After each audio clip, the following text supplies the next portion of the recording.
and a diamond ring. My love is worth more than material things. You say you're always on the grind. I'm on the grind trying to get your time.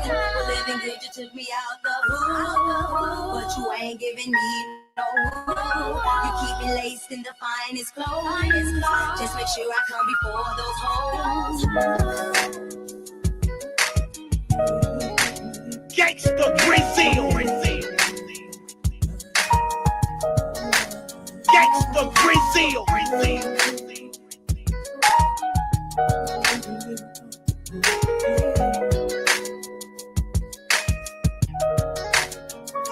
I'm riding in my Chevy like I'm about to pick 'em in a minute.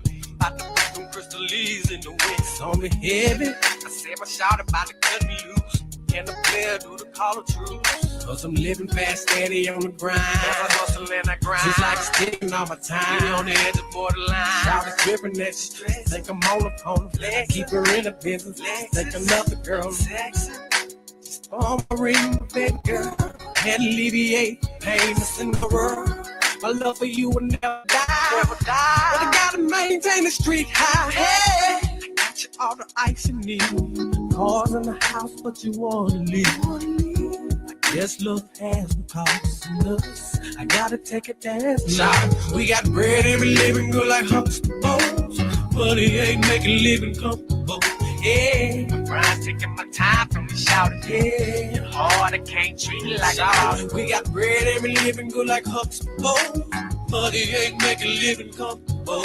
Yeah, my grind taking my time from me shouting. Yeah, you're hard, I can't treat it like I'm out it. What's the matter, shouting? I thought you wanted all this platinum on the platter, shouting. No matter how I climb, I'm falling off the ladder, shouting. You got your Gucci suits and Prada fitness. Don't you can buy the BCGB and Burberry kicks. I'm busting my ass to help you live good while making cakes in the hood. If the hustle's how you met me, then the hustle's how you leave. I'm stressing cause you stressing about to blow a bag of trees. But when you leave me, girl, it's still gonna be the same scenario. Unless you leave this country time, someone fall like Jericho. If I was lazy broke, it'd probably still be the same with you. I know what all you want, but buddy can't hang with you. Cause I gotta get more money, more shout it. I'm looking at the front door, shout it. The hustle is my nature. I got no time to hate you. Gotta bet my money, hit me on my page. Girl, we got bread every living good like humps and bones. But it ain't making living comfortable. Yeah, grind taking my time from me shouting. Yeah, you're hard, I can't treat it like a we got bread every living good like humps and bones. But it ain't making living comfortable. Yeah, grind taking my time from me hard, I can't treat it like hell. Now you mad and you wanna leave me. Instead of asking how many tricks up my sleeve. And your best friends got you thinking about better things. Feeling like I'm out of range and I gotta change. And like, what do you change? How I get your body close to me. Hoping you mold my job into a precious. These streets got me more addicted like cigarettes. More cheddar can't make you commit, but you never asked for any funds on no Fendi fit. Plus you got eyes like my mama, the same eyes that strengthen my soul. And so I ponder on things to do. I got money to make. I want you living like the Queen Zamunda. Straight expressing myself. Let me keep shit inside your thighs. But whoever said you need drugs to get high, please don't treat the situation like the money can wait. Cause I don't think living like I used to. My faith. We got bread every living good like humps and bones. But it ain't making living comfortable. Yeah, my grind taking my time from me shouting. Yeah, you're hard, I can't treat it like a we got bread every living good like humps and bones. But it ain't making living comfortable. Yeah, my grind taking my time from me shouting. Yeah, you're hard, I can't treat it like I'm out it. I want you. I got to have you. But what was this?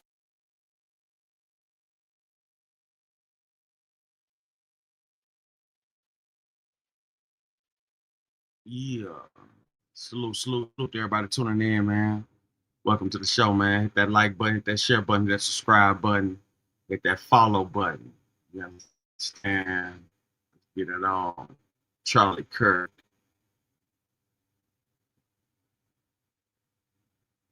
So many people have so many different opinions about this guy.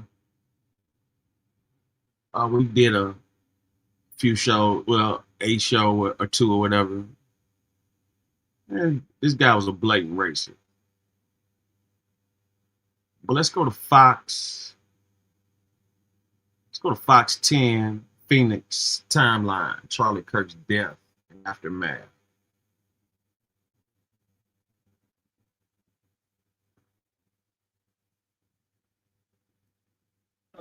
Fox 10 News Alert, political activist and founder of Phoenix-based Turning Point USA, Charlie Kirk, has been shot at an event at the Utah Valley University in Orem, Utah. Right now, details are very limited, but bystanders report seeing Kirk shot right near his neck during a Q&A with students. Reports also say that the campus is currently on lockdown. Kirk's condition currently unknown. So, of course, this is a developing story. We are continuing to get new information by the minute. So as soon as we have new details throughout this noon hour, we, of course, will keep you updated on this story. But again, Charlie Kirk shot at an event in Utah. His condition still unknown at this hour. I'm Ellen McNamara, and reaction to the death of Charlie Kirk has been just pouring in, especially on social media. Many writing on social media today as news spread. Now, we did tell you that President Trump broke the news that Kirk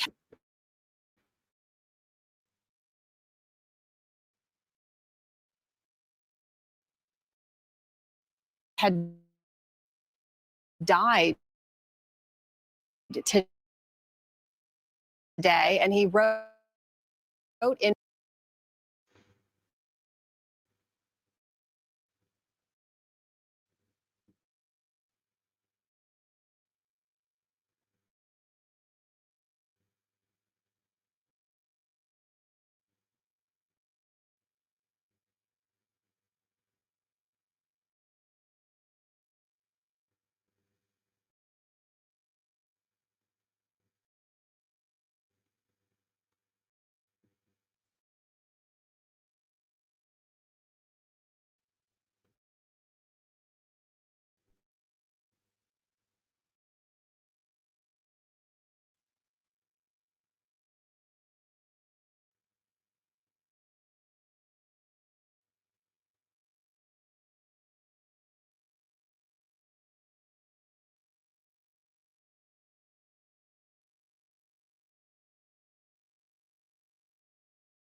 accepted, writing in part there. And Senator Ruben Gallego also kind of echoing some of the sentiments, some of the statements that we've also gotten as well, writing, "This is beyond terrible. Charlie Kirk was a husband, father, and son." We will continue to track reaction to Charlie Kirk's death. Really, it's coming in from around the world, and we, of course, bring that to you. These statements also up online at fox10phoenix.com. John, back to you. Ellen, thanks. Be sure to stick with Fox 10, both on air and online. Continuing coverage of Charlie Kirk's murder in Utah today.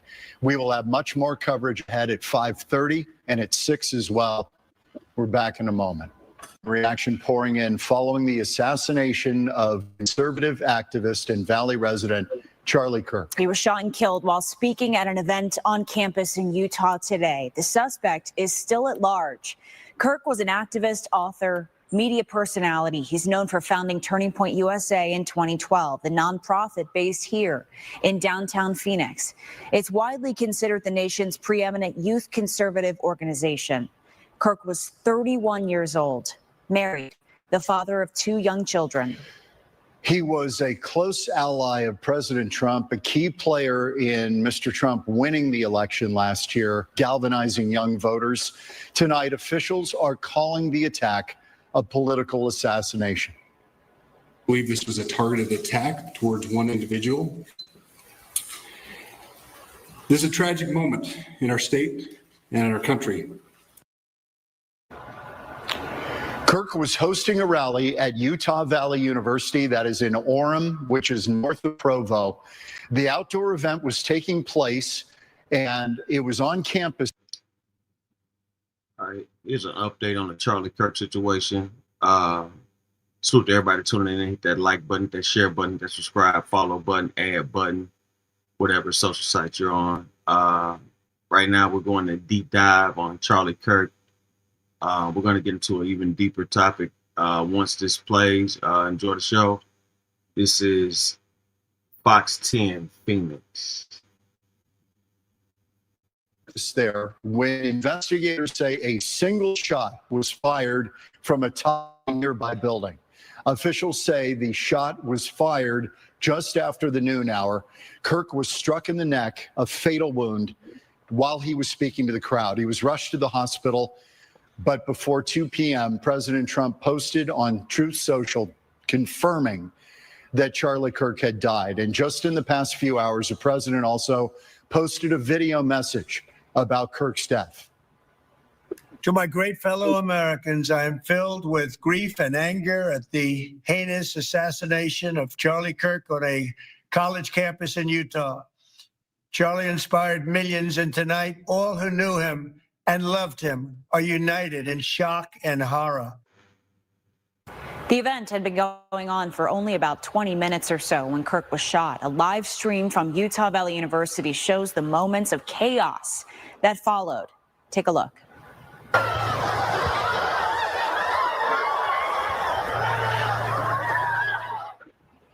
This was the first stop on what was supposed to be Kirk's American comeback tour. The university says there were more than 3,000 people there. Utah Valley University police say 6 officers were at that event doing security. Police chief there saying that officers had coordinated with Kirk's personal security team, and there were some plainclothes officers also in the crowd. Students who attended say that they saw no metal detectors, there were no bag checks. Kirk's events have typically been held in public spaces of college campuses. Moments following the assassination, law enforcement swarmed the campus, officers moving from building to search for a shooter. U.S. Attorney General Pam Bondi said both FBI and ATF were on the scene, but still the suspect is not in custody tonight. 2 persons of interest were briefly detained and then let go. Now the FBI has created an online form where the public can report information about the shooting. I know there's a lot of questions. This is very much an active case, and this investigation is in its early stages. We are following all the leads and all the evidence. If anyone has any information, please report it to the FBI or local law enforcement. Memorials have been growing all day in multiple spots around the valley. Sky Fox flew over vigils in Gilbert and Scottsdale tonight. And we have full team coverage tonight of the reaction that is pouring in and has been all day. In just moments, we'll hear from Brian Webb tonight, hearing from a witness who was at the rally in Utah. But first, let's check in with our Lindsay Regis, joining us live from Turning Point's downtown headquarters tonight. That has got to be a somber place. Yeah, John and Christina, it has been a very emotional night out here. Several people filing in and out to pay their respects. Now I want to show you these signs that were put up just a few hours ago, and already flowers, candles, balloons, and flags surround it. Charlie Kirk was a prominent voice to young conservative voters. I first saw his clips on Instagram, and his message and what he was teaching really stood out to me and told me it's okay to be who I am. He meant a lot, not just to me, but to my generation, to the younger generation, to you know, the younger generation starting to get into politics and starting to vote. Kirk would hold discussions on college campuses, taking questions from everyone, no matter their political views. Obviously, you can tell that he was killed for it. So the fact that he spoke up when others don't feel like they can, so this is the way of silencing that voice, and it's just not right. He took everyone's opinions. Charlie's message was all about faith and belief and patriotism. On Wednesday, he was shot while speaking to a large audience at Utah Valley University. His death was announced shortly after, shocking a large community who supported him. He has 2 kids. He has a family. He has a wife. And it's hard because he was the best person I've spoken for youth activism. Just broken, heartbroken. Clearly, this guy had influence. I'm surprised that it got to be as big as it was, but that just goes to show how desperate for acceptance a lot of people are at this point in life. We're going to dig deeper into Charlie Kirk.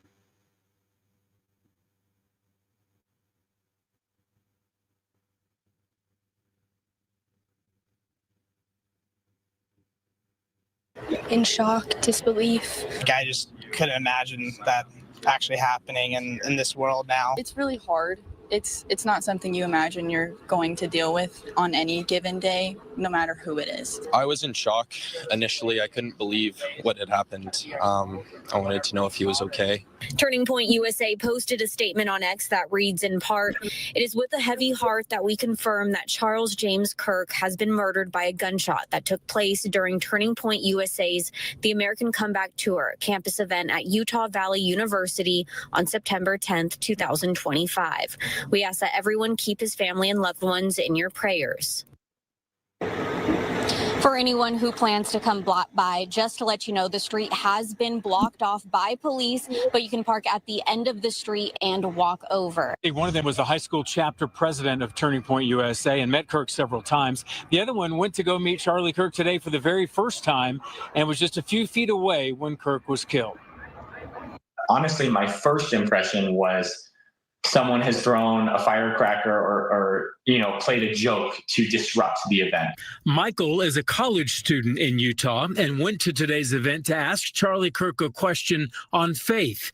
Then he heard a single gunshot standing only 10 feet away. People were anticipating a second gunshot and were hesitant to move until there was a second shot. But after 20, 30 seconds went by without a second gunshot, people kind of bolted for the exits. Aside from politics, you have a family man and you have a man who has 2 children and a wife. So it's shocking. I mean, I think it's definitely just a shock for the whole country and for the whole world.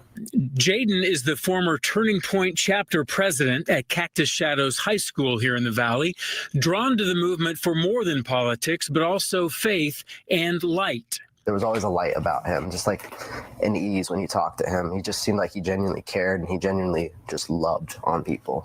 Both young men were drawn to Charlie Kirk, the man and the message, but are now left with the emotional scars that political violence has touched their lives too.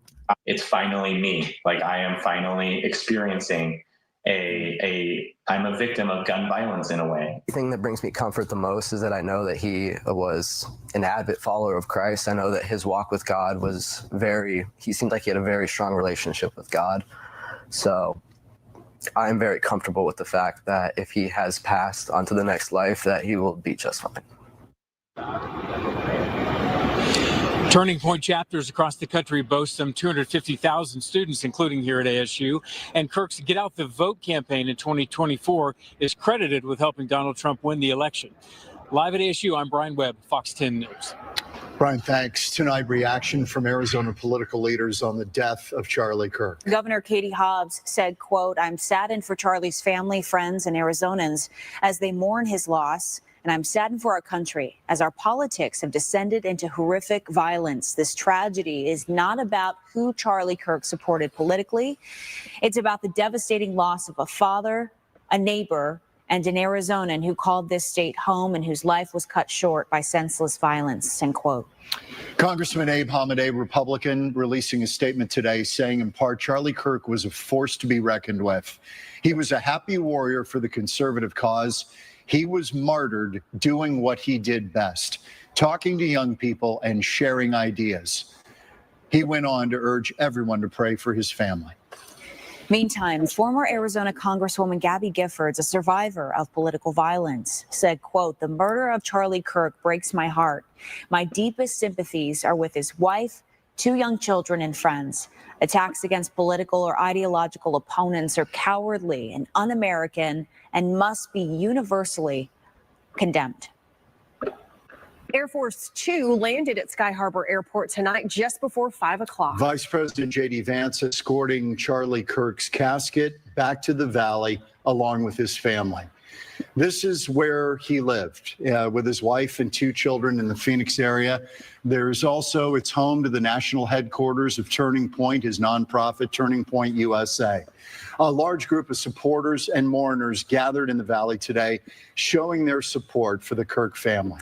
Leaving from Sky Harbor, a white hearse carrying Kirk's casket to Hanson Mortuary off 7th Street and Northern, escorted by law enforcement. President Trump saying that he expects that funeral to happen next weekend here in the Valley, and he will attend. Going to go to Charlie Kirk's funeral, sir? I will be. You will. Do you know when that will be? I believe it's in Arizona, and they've asked me to go, and I think I have an obligation to do it. Do you know when that will be? I'm hearing I hear next weekend. Whenever it is, I'll be going. I'm hearing next weekend. Charlie Kirk was instrumental in Donald Trump's election in 2024.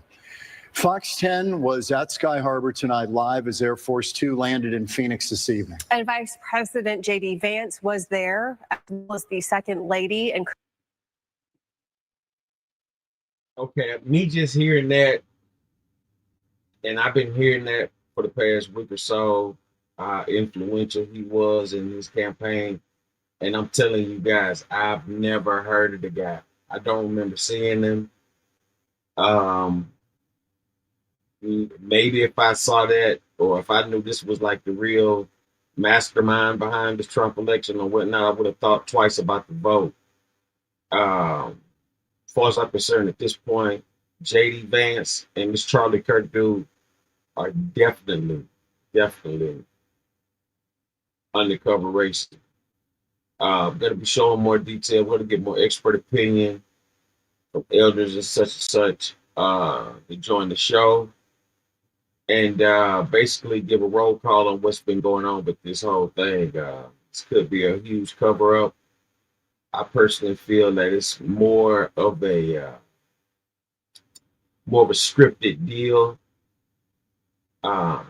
Being that, you know, how thirsty these people are, you know, for this attention. So I wouldn't be surprised if Charlie Kirk set this whole thing up. You know, I just wouldn't be surprised. It's a lot to talk about. We're going to dig into it. Hit that like button, hit that subscribe button, hit that follow button, hit that add button.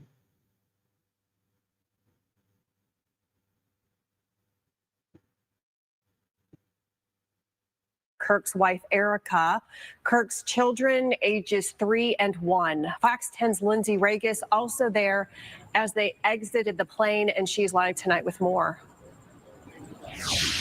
John and Ellen, there was silence at the airport when Air Force Two landed. Several people came out to show their support and watch Charlie Kirk come home. I just think it's a very sad day for our country. It's just hard to believe. It has been a horrific 24 hours. As Air Force Two touched down in Phoenix, phones were raised high to capture the moment. To show respects and pay tribute. Charlie Kirk's wife, Erica, was seen walking off the plane holding hands with Second Lady Usha Vance. Vice President J.D. Vance followed right behind them. Shortly after, Charlie Kirk's casket was carried out of Air Force Two. It's very emotional. I mean, it hit everyone very hard that I knew that what happened, and it's just very sad. It's a tragedy for this country, as he was a leader and one who was not afraid to speak out about issues that were important to conservatives. You don't even have to be a supporter of him, right? Regardless of how you feel about him, he doesn't deserve what happened. And I think it's sad that now in the future,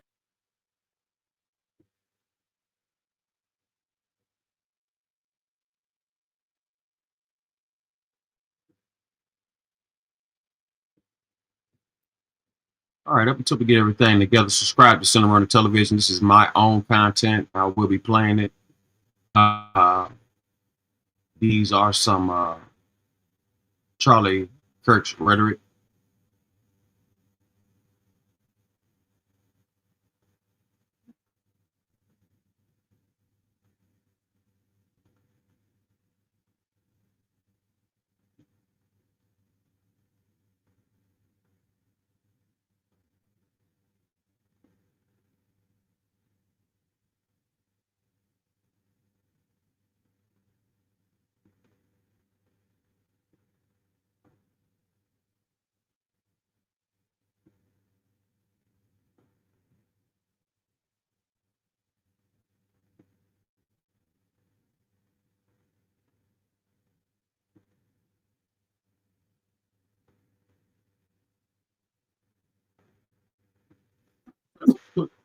Charlie Kirk has some good points, but he has some horrible ones too.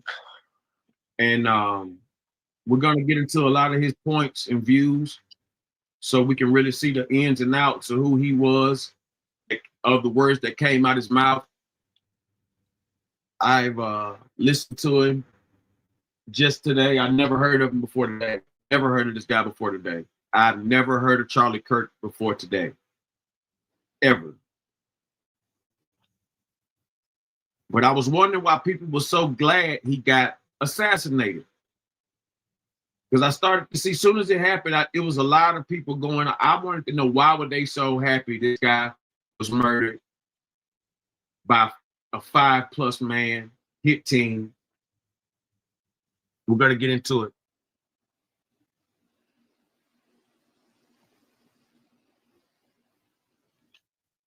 Well, Charlie Kirk, fucking stoked right now. You want to know why I'm so fucking stoked? He's stoked. Go ahead and Google Charlie Kirk. Go ahead, read the latest headlines, and you'll see why I'm so fucking You fucking stoked right now. You want to know why I'm so fucking stoked? Go ahead and Google Charlie Kirk. Go ahead, read the latest headlines, and you'll see why I'm so fucking You fucking stoked right now. You want to know why I'm so fucking stoked? Stoked. Go ahead and Google Charlie Kirk. Go ahead, read the latest headlines, and you'll see why I'm so fucking You fucking stoked right now. You want to know why I'm so fucking stoked? So go ahead and Google for the students. This is the actual video of the moment that Charlie Kirk was shot at a university in Utah. I'm going to let you listen to the conversation that's being had, but ironically, the conversation was about mass shootings, and they were referencing the recent mass shooting. The person asking the question says, "Do you know how many trans mass shooters there's been in history?" And Charlie Kirk says, "Too many." Then he says, "Do you know how many mass shootings there's been overall?" And he says, "Do you want to include gang violence or not?" That was the conversation that was had. And then immediately after saying that, you can see Charlie Kirk, you can hear the shot get fired, and you can see Charlie Kirk slump over in his chair. Absolutely terrifying moment. Listen, I strongly advocate against violence. This is not okay. This is not how we solve our problems. This is not the answer. I absolutely condemn this. This is yet another instance of a firearm being brought onto a school campus and someone being shot. Now, inevitably, this conversation is going to lead to how Charlie Kirk is one of the voices that rallies against gun control. That conversation is going to come up.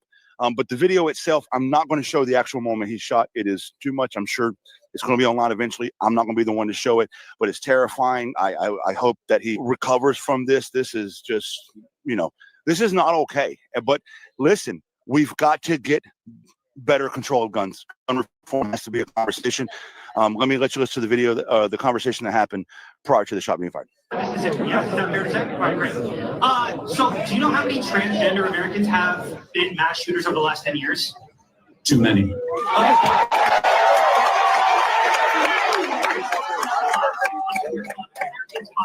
Okay, now 5 is a lot, right? I'm going to give you some credit. Jim Do Silence, you know how many mass shooters there have been in America over the last 10 years? Counting or not Graphic counting detail, gang viewer violence. discretion is advised.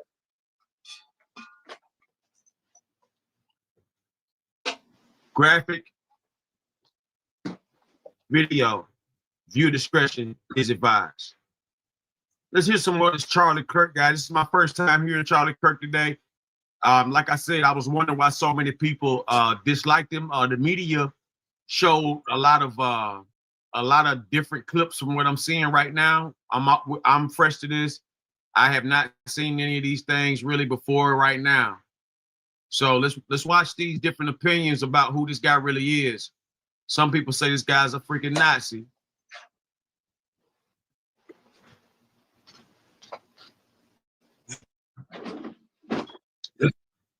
What's See, man, what's going happening, on, Jack? man? What's happening with you? Man, just recapping this Charlie Kirk assassination at Utah campus, Utah University campus. Okay. Yeah. Here we go. Let's go to the Patriot Oasis. Breaking.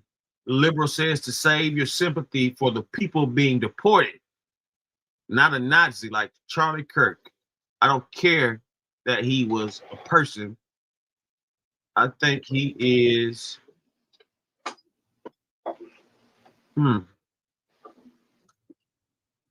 better off gone. Shut the fuck up. Wow. Viewer discretion is advised. These are all opinions from the country. It shows educational purposes only. Save your sympathy for the kids who are getting bombed in Palestine. Save your sympathy for the people who are getting thrown in the concentration camps right now. Save your sympathy for the kids who are getting bombed in Palestine. Save your sympathy for the people who are getting thrown in the concentration camps right now. Save your fucking sympathy for the people getting deported right now for no reason. Save your sympathy for those people and not an evil man who has done nothing but harm other people and be a Nazi. Why are you empathizing and sympathizing with him? I don't care that he was a person. He wasn't to me. He was a Nazi. And if that doesn't make me a leftist because I think he's better off gone, so fucking be it. So fucking be it. Because a lot of y'all like to talk a big talk, but then when someone finally Good God, salute. y'all are like, this is so bad. This is so bad. Shut the fuck up. Take your fake ass moral views and get the fuck out of it. Save your sympathy for the kids who are getting bombed in Palestine. Save your sympathy for people who are getting thrown in the concentration camps right now. Save your fucking sympathy for the people getting deported right now for no reason. Save your sympathy for those people and not an evil man who has done nothing but harm other people. Hello. Oh. Be respectful, guys. He can do what he wants. Oh, can I start now? Oh. Nice to meet you, Charlie. People and be a Nazi.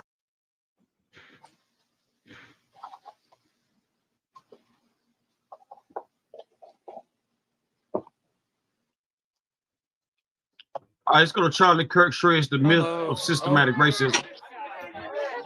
Be respectful, guys. He can do what he wants. Oh, can I start now? Oh. Nice to meet you, Charlie. I'm a big fan. I think you're very beautiful, man. I admire you physically. But no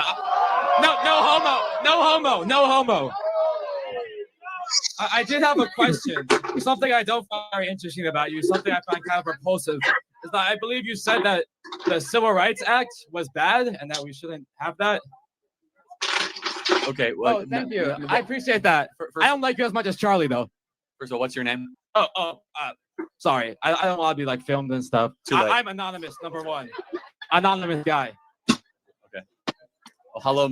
Nice to meet you, anonymous guy. Thank you. Thank you. Nice to meet you too. Yeah. I believe in part of the essence of the Civil Rights Act went way too far, way too wide. Oh, how did it go too far? Well, for example, it created an entire civil rights leviathan that gave us affirmative action. Civil rights leviathan? What do you mean? Yeah, so if you can let me finish three words in. Sorry. It allowed the Department of Justice to go after people that have different skin color, aka white people, and prevent them from getting jobs in college admissions. You have a job. I'm sorry? You have a job. No, you're right. I do. Right. But just until Trump came around, until the Supreme Court decision, thanks to the Civil Rights Act, if you have white skin color, it's much harder to get into a college than if someone has black skin color. Much harder. You have to get higher test scores. It's a much harder pool, largely thanks to the precedent set by the Civil Rights Act. That's bullshit, stuff that we're seeing. Yeah, not to mention all the trans stuff. Yeah, hey, Charlie Kirk might. Yeah, now I'm starting to see I'm starting to see why they are saying they are happy that this guy got a bullet in his neck. He's like, I want y'all to hear this guy. Like, this is a serious topic right now. This is a serious topic. Like I said, I'm just not getting a hold of this information about him. I don't know this guy. I'm just seeing everything as it plays out today. I've never heard of this guy before this incident today. Never heard of him. This is an honest opinion. I mean, it's honest facts. Never heard of this guy. We're seeing men be able to win trophies and medals from women across the country, and they use the Civil Rights Act to justify it. Okay, I think I see where you're coming from. So you think that it's harder for white people because of black people, they can have lower tech scores? I get it. It's not what I think. Okay, that's what you're saying. Okay, all right. Well, I guess what I would say too. I think perhaps you're familiar with the term equity, right? Where different people have different circumstances. It's Marxism. I reject. Okay. Well, whether you reject it or not, I think it's a prescient concept in this argument, because what you have to understand is that when you're, for example, you're born in like a black neighborhood, you're born in like O Block or something, like a very like a O Block is. Oh, well, if you're born there, if you're born in a very poor area like that, with like very low economic activity, very poor schools with very low ratings, with average test scores much lower, when you're in that environment, you have the whole system up against you, right? So when you say that kind of circumstance, when you're facing the whole, I guess, leviathan of systemic racism, so you say that, sorry, let me just finish it. When you say it's fair to, for example, lower the standard because knowing that there's circumstances like that, perhaps based on what they had, what was presented to them, they had the correct amount of merit to get into a school. Okay, so are you a student here? I'm guessing you are. Oh, yeah, I'm a student here. Are you a pretty good student? Oh, yeah, I would say I'm a good student. I have a pretty high GPA. Okay.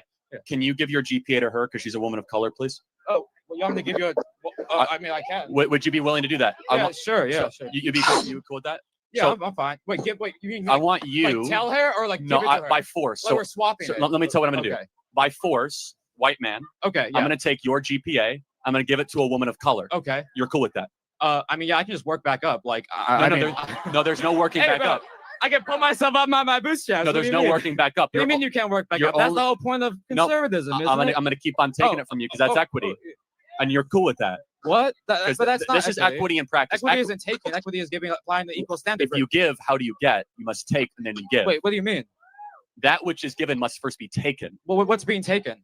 Well, in this case, grades from you to grades to her. No one's taking my grades though. That's not what affirmative action called, is. Well, hold on a no second. one takes your grades. Hold on a second. If you only have so many, positions at University of South Florida to come in, right? There's a set number. Let's say it's 20,000 people. Okay, and we're gonna say we're gonna lower the test standards so that somebody that's a woman of color can come in, and therefore it's harder for you. So it's a higher bar for you, lower bar for them. Definitionally, that's a redistribution. If you notice what he said, woman of color. So basically, he's already excluding the black man out of the picture, out of the equation. And if you've been listening to shows, I've already said it's a fact. As far as the jobs and the things of that nature, they tend to hire black women fast. Like I said, I'm not agreeing with everything this guy said. I'm not disagreeing or anything like that. But facts are facts. But when he says that the civil rights movement and all that kind of stuff was too much given. I mean, come on, we got like this. Listen. We have to respect other people. This is a country of liberty, country of freedom, justice. This guy Charlie Kirk crossed the line. Cross the line, no doubt about it. But we're gonna give him his just due. Individually, this is my first time seeing this guy, my first time hearing it. And I can respect somebody who's blatantly honest. I can respect honesty. I can respect honest opinion, you know, and things like that. But when you get too far out the way and now you're just disrespecting each and everyone's rights and freedoms, people gonna take offense to that. And as we saw today, Attribution of they test definitely scores took to somebody offense. else. Just by the definition. And you're okay with that? Well, I guess I would ask then, if we were to do what you're doing, I guess that's what's happening under Trump, right? Well, no, it's actually been happening the last 40 years. Okay, actually, yeah, whatever. Okay, so when you say that, if you do that, then, well, black people aren't in the school, they won't be able to uplift themselves, they won't be able to have prosperous families, they won't be able to, you know, equalize the economic status, because you need to give them a little jump start. You know, you have a car, right? How is that? How is? Well, no. Now I know who you are. No, it's good. But no, how has that worked the last 40 years? We've had robust affirmative action. We've had hiring practices. Has it made Black America more successful? I can answer that easily. It's because sorry. It's because sorry. What am I going for? Oh, I don't know. You're a funny guy. So what happened is, even after the Civil Rights Act, you know what I believe the term is massive resistance. It was a movement in after the Broad versus Board of Education in Virginia, where essentially the legislature, which was still white supremacist, which is still extremely racist, they decided that no, we're going to do everything that feasibly possible within our means to stop Black people from going to white schools. You even see this in I believe it was the Little Rock Nine, right? Even after it was legalized at the state level, white supremacist mobs still mobilized to prevent it. So even if it de facto it's gone, de jure it still exists. Let me ask you a very simple question. Yeah. A term you keep on throwing around. Got you. What is racism? What is racism? Ooh, that's a very complicated question. But no, it's not. I mean, there's a simple answer, and then there's the highly theoretical answer. Give me the simple. The simple answer will essentially be because we have like different skin colors, that he's treated a different way than me. He has like a different upbringing than me. No. But what is racism in practice? It's discrimination based on the color of skin. Based on the color of the skin. Yeah. Got it. Thank you. So isn't it racist then to penalize white people to come into college or to get jobs based on the color of their skin? Well, no. Wouldn't that be racist? So you're arguing for a very racist policy, which is that we should actively discriminate against people based on the color of their skin, which is affirmative action in DEI in practice. I just disagree with the premise that you can do like anti-white racism because wait, can you be racist against white people? No, bro, I'm a cracker, bro. What the? No, you can't be racist towards white. There's so many crackers here, bro. There's your clip, bro. There's your clip.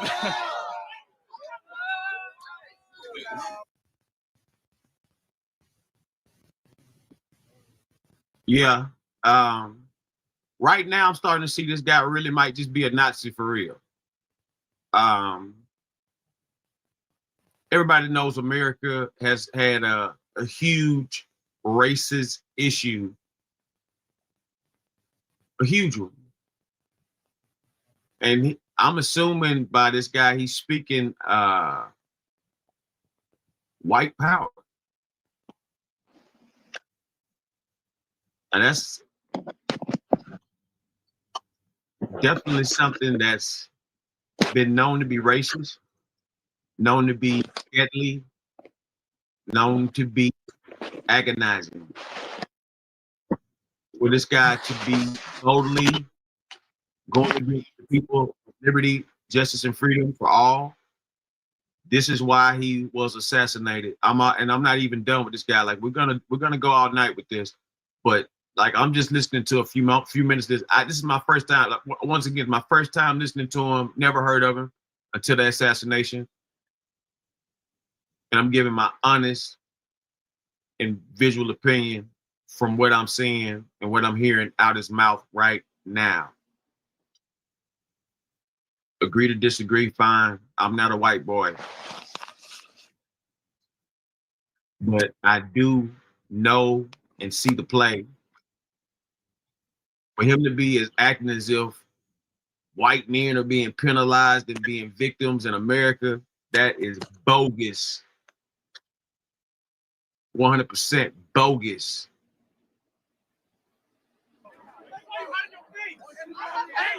Well, what are you gonna do political violence to me, bro? Like, why are you saying that to me? You're making me scared. Okay. So let me tell you what we believe, because you tell us what you believe. Okay. Your worldview is indistinguishable from the KKK. That you want to organize the world based on skin color. We want to organize the world based on merit and character, based on how hard you work, what you bring to the table. I believe it's destructive and wrong to say that people are going to be organized or have their future set based on the color of their skin. I think it's tribalistic. I think it is divisive, and I think it hurts the excellence of a country. You asked a question, well, how are we going to help other communities? You know how you help other communities? Stop pandering to them and start treating them like individuals made in the image of God, not tribes to be organized for political purposes. Okay, so do you think, like, when Trump is now he's president, now that racism is gone now because Trump's back, we're no longer pandering, right? Do you think that the conditions of black people, do you think Block would become like a much nicer place? Do you think that these very downturned sort of black neighborhoods that have been sort of left behind, do you think they're going to become revitalized now? Is that what you think is going to happen? Yeah, they'll do better for sure. Do you think they're going to do better? Now that we've stopped helping them, they're going to do better. Well, see, that's an interesting thing. Because it seems like contradictory to me, just on basic logic. Well, actually, black Americans under Donald Trump in the first term saw the greatest economic renaissance that they saw since the 1950s. You don't think that's due to wage Obama, increases, lowest unemployment, revitalization, amazing investment in their communities, opportunity zones. But that's when we had affirmative action. So wouldn't that be bad? Well, again, we actually got rid of affirmative action now. But that was now. But I'm talking about before. Those are unrelated things, though. Just do you think they don't seem unrelated to me? Well, affirmative action is addressing racism. Affirmative action is, again. So I'm sorry, I don't mean to interrupt you. No, you are. That's okay. I'm sorry. Affirmative action is largely federal government hiring practices and the adjacent institutions. I think that all communities will do even better when we stop living under the soft bigotry of low expectations. Inherent in your argument is that we have to pander to certain communities based on the color of their skin because they can't do as well as white people. I reject the premise. I think that we should try to say, I don't care about the color of your skin. I care about what you bring to the table, and stop pandering to people based on special criteria, points, and acceptance to college, saying that we're going to make it easier for one group and harder for another group. I don't think it's pandering, though. I think it's understanding. Okay, but let me. Understanding do you think that circumstances and working based on that? Do you think that we should have black-only dormitories in America? No. Why would I want that? Okay, well, there's hundreds of schools that have those actually. What do you mean black-only? Like they're not. White people are not allowed in. No, white people are not allowed. White people. Yeah, that's why I said white people are not allowed. Correct. We have black-only graduation ceremonies across the country. Well, those are from well, I believe those are most likely like HBCUs, right? No, like the University of Michigan has one, Yale has one, Harvard has one. So we're agreeing that that is wrong. That is the furthest extension of hyper race obsession. So you could choose one or the other. You could be race obsessed or merit obsessed. We as conservatives decide to be merit obsessed, to build a country based on how hard you work and what you're able to deliver.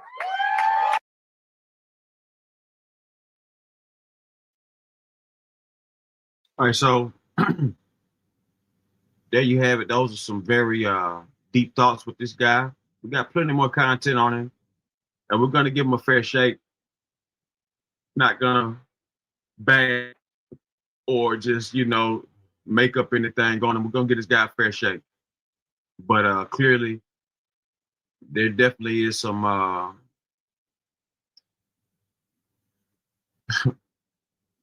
racist thinking. I don't know what world he's living in, but clearly. 14 times he was previously arrested. And comes up, takes out a knife, stabs her to death. Comes up, takes out a knife, stabs her to death. 14 times he was previously arrested. 4 times. 14 times he comes up and just stabs her to death. Situations like this are a nearly daily occurrence in our cities. We do not have to live this way. You can create a society and a culture where you can get on a train or a subway and not be Irina Zarutska and get stabbed to death in the neck because some black criminal decides, I'm just going to go do it. 14 times he was previously arrested.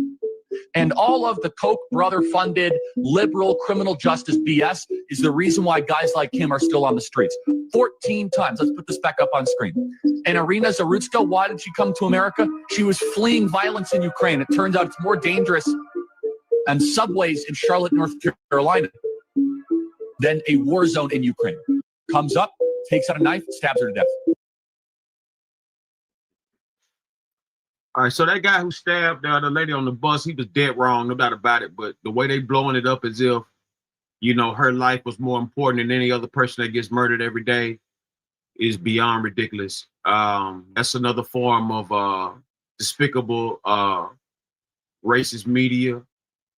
That what happened on that bus was dead wrong, and that dude needs to be held to the full accountability and state the law for that they can do. But to sit up here and make it as if she's the only person who's been killed maliciously out of nowhere, you know, news is news, headlines is headlines, but to overdo it and, you know, now the feds are involved. People get done wrong every day, and I'm like I said, that guy needs to be held fully accountable for what he did to that lady on that bus. That was despicable, disgusting, atrocious, demonic, disgusting, shithead move.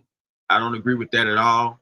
I'm not. I couldn't even act like that was cool, you know. But at the same time, the guy got mental issues. He's schizophrenic, you know, and things of that nature. You know what I'm saying? So this is not a regular person here.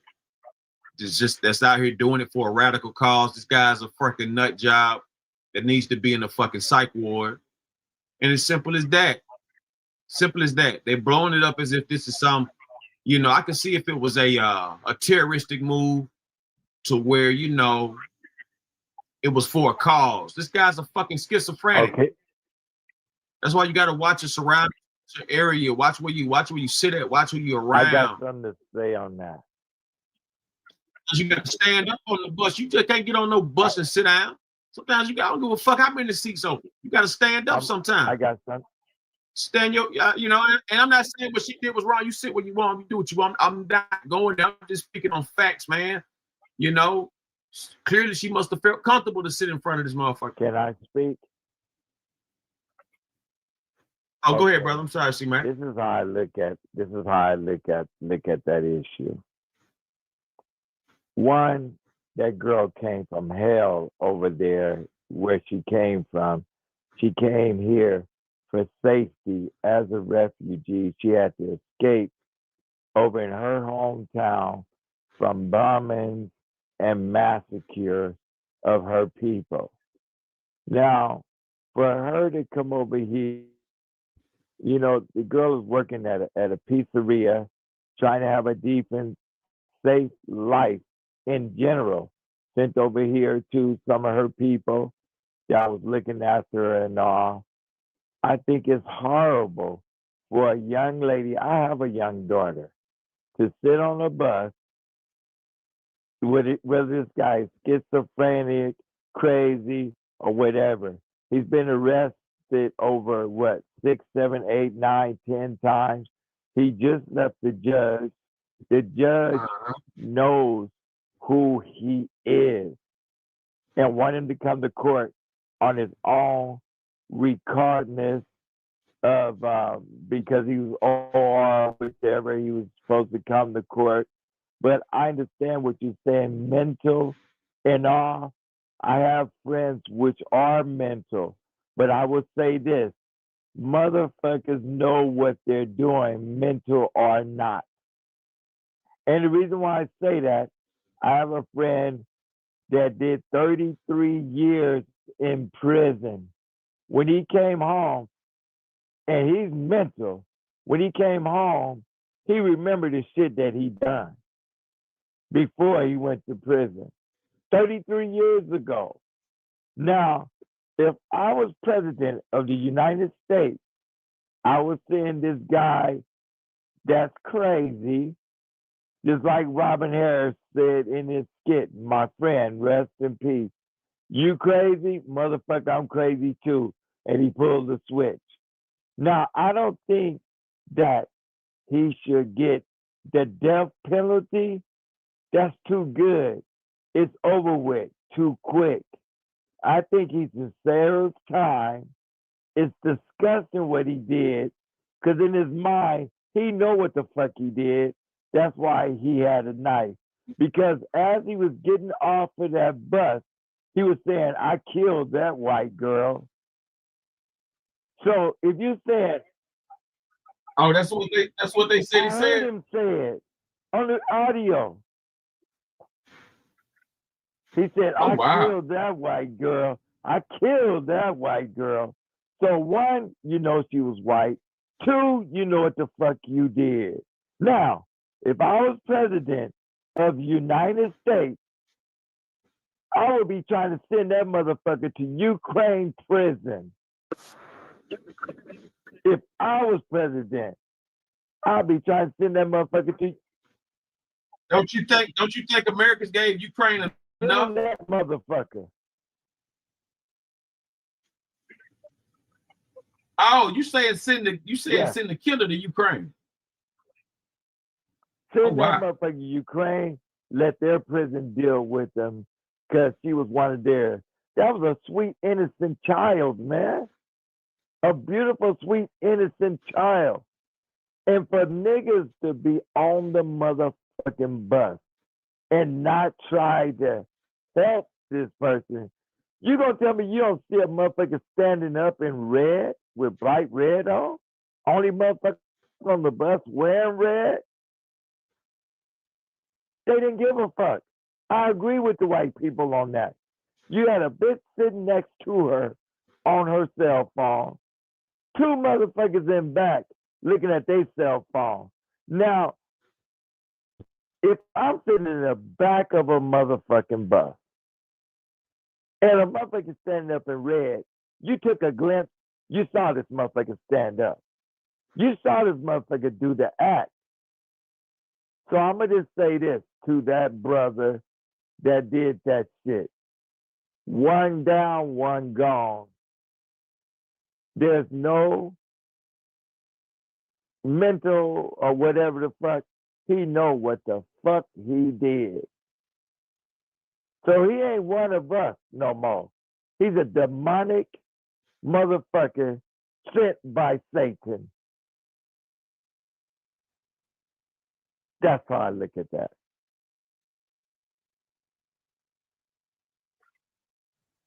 Wow. I can't argue with that. I can't argue with that. That assessment on that, because like I said, that was an atrocious act. The guy, send him to Ukraine. That Put him in the motherfucker war. No, put him in All right, let's go. prison. Let's go to Put him in Ukraine prison. But it can't happen. Hey, if I'm on the show, man, can you close the door? Cut the light on. Yeah, it can't happen because it happened on U.S. soil. But if I was Ukraine, I'd be mad in a motherfucker. Like they said, if it happened to one of us, we burn down the whole motherfucking city. And that's facts. Well, I think if it happened to us, they'll just call the guy what he is, a fucking nut job, and it'll be just another murder, bro. Aryan Nation get his ass. Oh, okay. Thank you, God, for giving us Charlie Kirk Talk Church. Here's another Christian, radical Please Christian explain group. to everyone Let's out hear what they have to here say. what Jesus stood for, and especially the qualities of love, how to love your neighbor even if they don't agree with you. So what is your name again? Talise. Talise, that's a beautiful question. I'm glad you came up to ask it. So John 8, if I'm drawing from memory correctly, best embodies both Christ's mercy and love, but also his commitment to truth. And sometimes in the modern gospel, we overemphasize the grace and we underemphasize the truth. And so we are far too willing to say, hey, Jesus loves everybody, but we don't get to the second part of the conversation that says Jesus doesn't want you to live in sin. So this is, in John 8, it's best embodied, right? Almost every Christian in this audience will be able to tell you the first part of this, which is a bunch of Sadducees and Pharisees who are standing around with rocks, and they're about to stone the prostitute woman. And Jesus comes up and says, let the first among you without sin cast the first stone. And everyone starts dropping the rocks. But what comes next shows that Christ is not just grace-focused, he's simultaneously truth-focused. He goes up to the woman who had a career in selling herself for sex and said, sin no more. Now, imagine today how much trouble you would get in if you would go up to somebody and say, stop sinning. Oh, you're being too judgmental. No, you're actually being Christ-like. So Jesus stood. He was 100% grace and truth. And that tension is very hard in a modern world because we want to overemphasize grace when in reality, Christ loves us too much to have us continue to live in sin. He wants us to try to elevate our actions to glorify God in all that we do.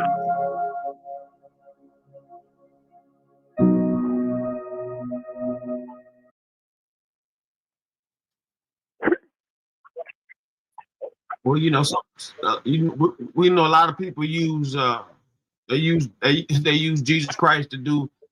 History has shown people use Jesus Christ to do demonic acts. Absolutely.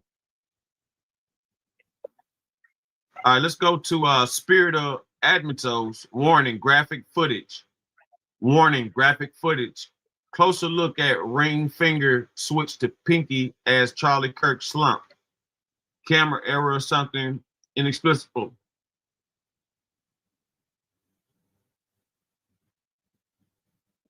Some have noticed that when Charlie Kirk was shot, somehow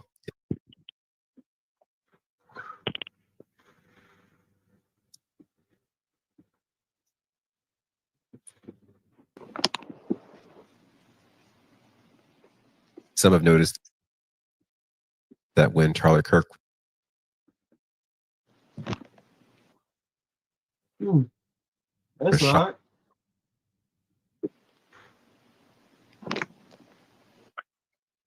Something stopping this video from playing.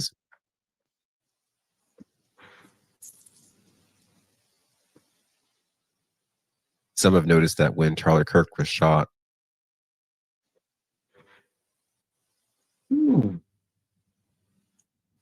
Must be something they don't want us to see here. Absolutely.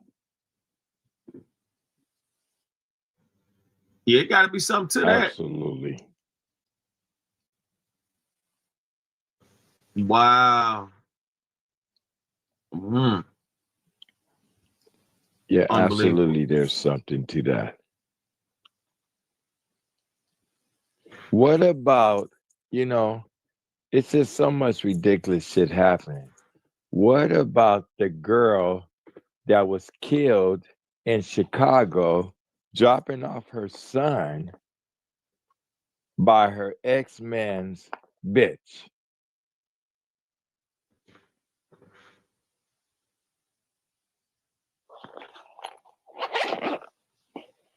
Oh, she How begged so? for that.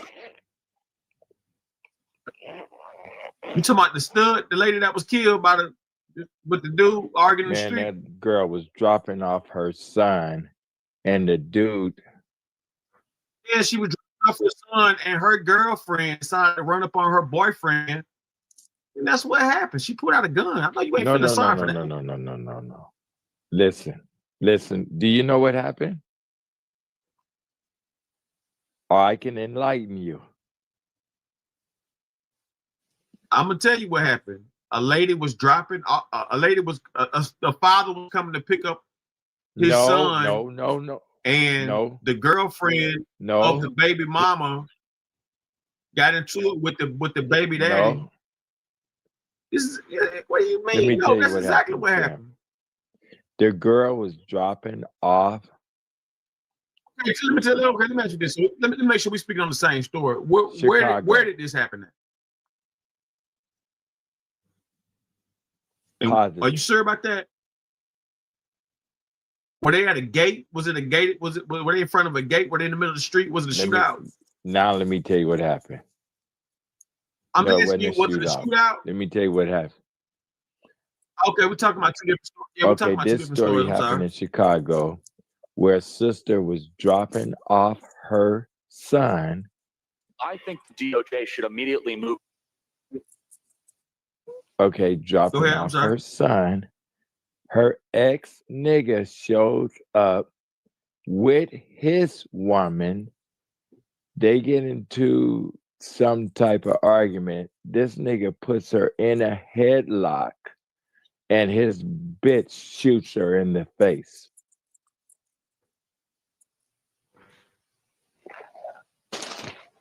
Oh wow, that's horrible. Yeah, that happened in Chicago.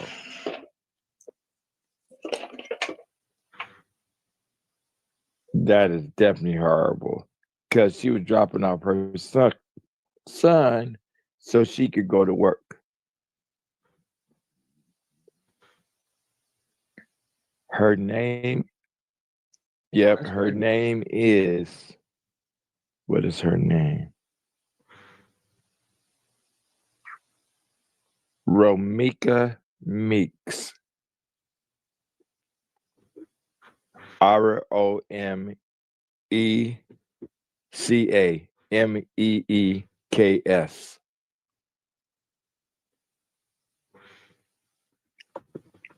All right, let's see if it's anything about it. Romika Meeks. Oh wow. Let's go to the Romika Meeks topic. We'll get back to you, Charlie.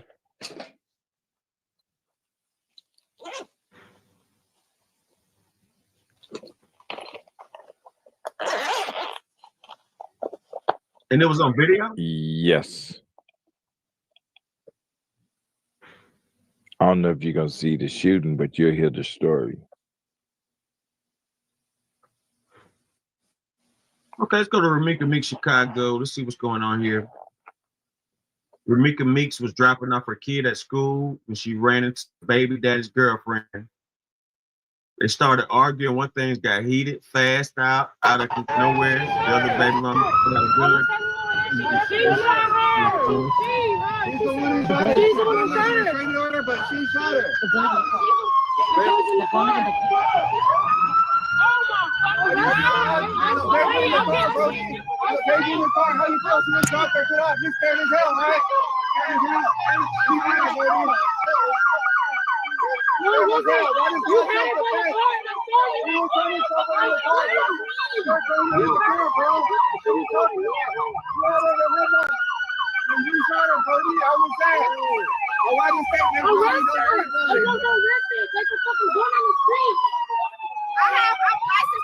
It doesn't matter. It doesn't matter.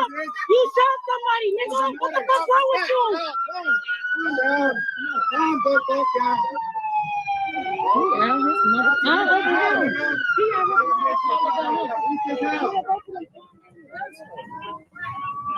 She put the gun in the car. The gun she shot her. This one right here. She shot her.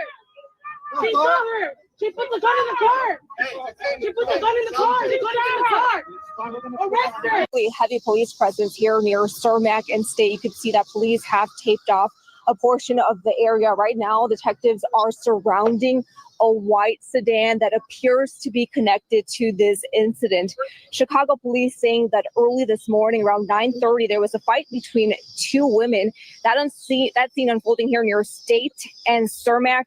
One of the women allegedly pulled out a gun and shot the other woman in the face. The 31-year-old victim was taken to the hospital and later died. Now, the suspect has been taken into custody, and Chicago police say this is still a very ongoing investigation. So once again, this taking place here near Cermak in State is still very active as we speak, and we'll get you more information as soon as we get that. But for now, we're live in the South Loop.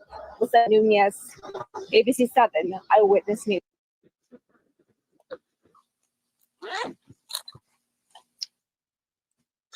All right, we got more footage, more to talk about.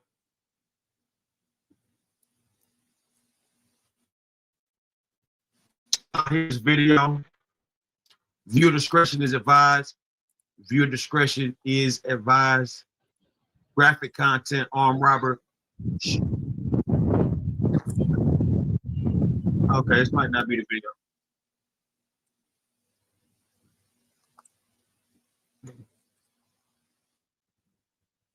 You said the shooting was on tape? What you just saw, I saw, but let me tell you. Man, no. Okay. You stopped Charlie Kirk for this, for Romika? That's what Charlie Kirk was talking about. Black women Get more. Man, don't start no bullshit. Yeah, that's what Charlie Kirk was talking about. We stopped Charlie Kirk to talk about Ramika Meeks, and man, I thought it was. Come on, man. Come on, bro. Come on. I see my wrong for that. Yeah, okay. Go on back. Fuck. Man, come on. Even I agree. Hey, Charlie, I'm with you on that one, man. Damn. Yeah, but the boy had her in a headlock. Hey, man, Charlie Kirk just got his fucking head blown off, man. Okay. Yeah. Dang. Sorry, Charlie. Ramika was more important. Dang. Yeah, Charlie. Charlie. Even I know you didn't deserve that one, Charlie. What happened? Charlie. Where did Charlie get shot at? Utah University campus. Who shot Charlie?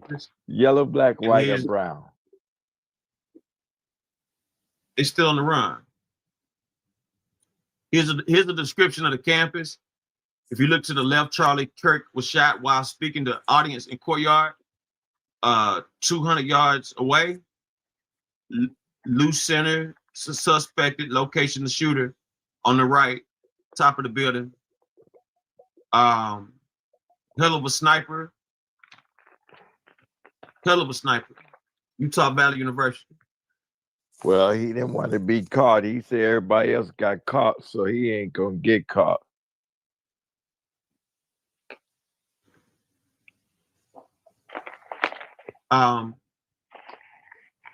Everybody got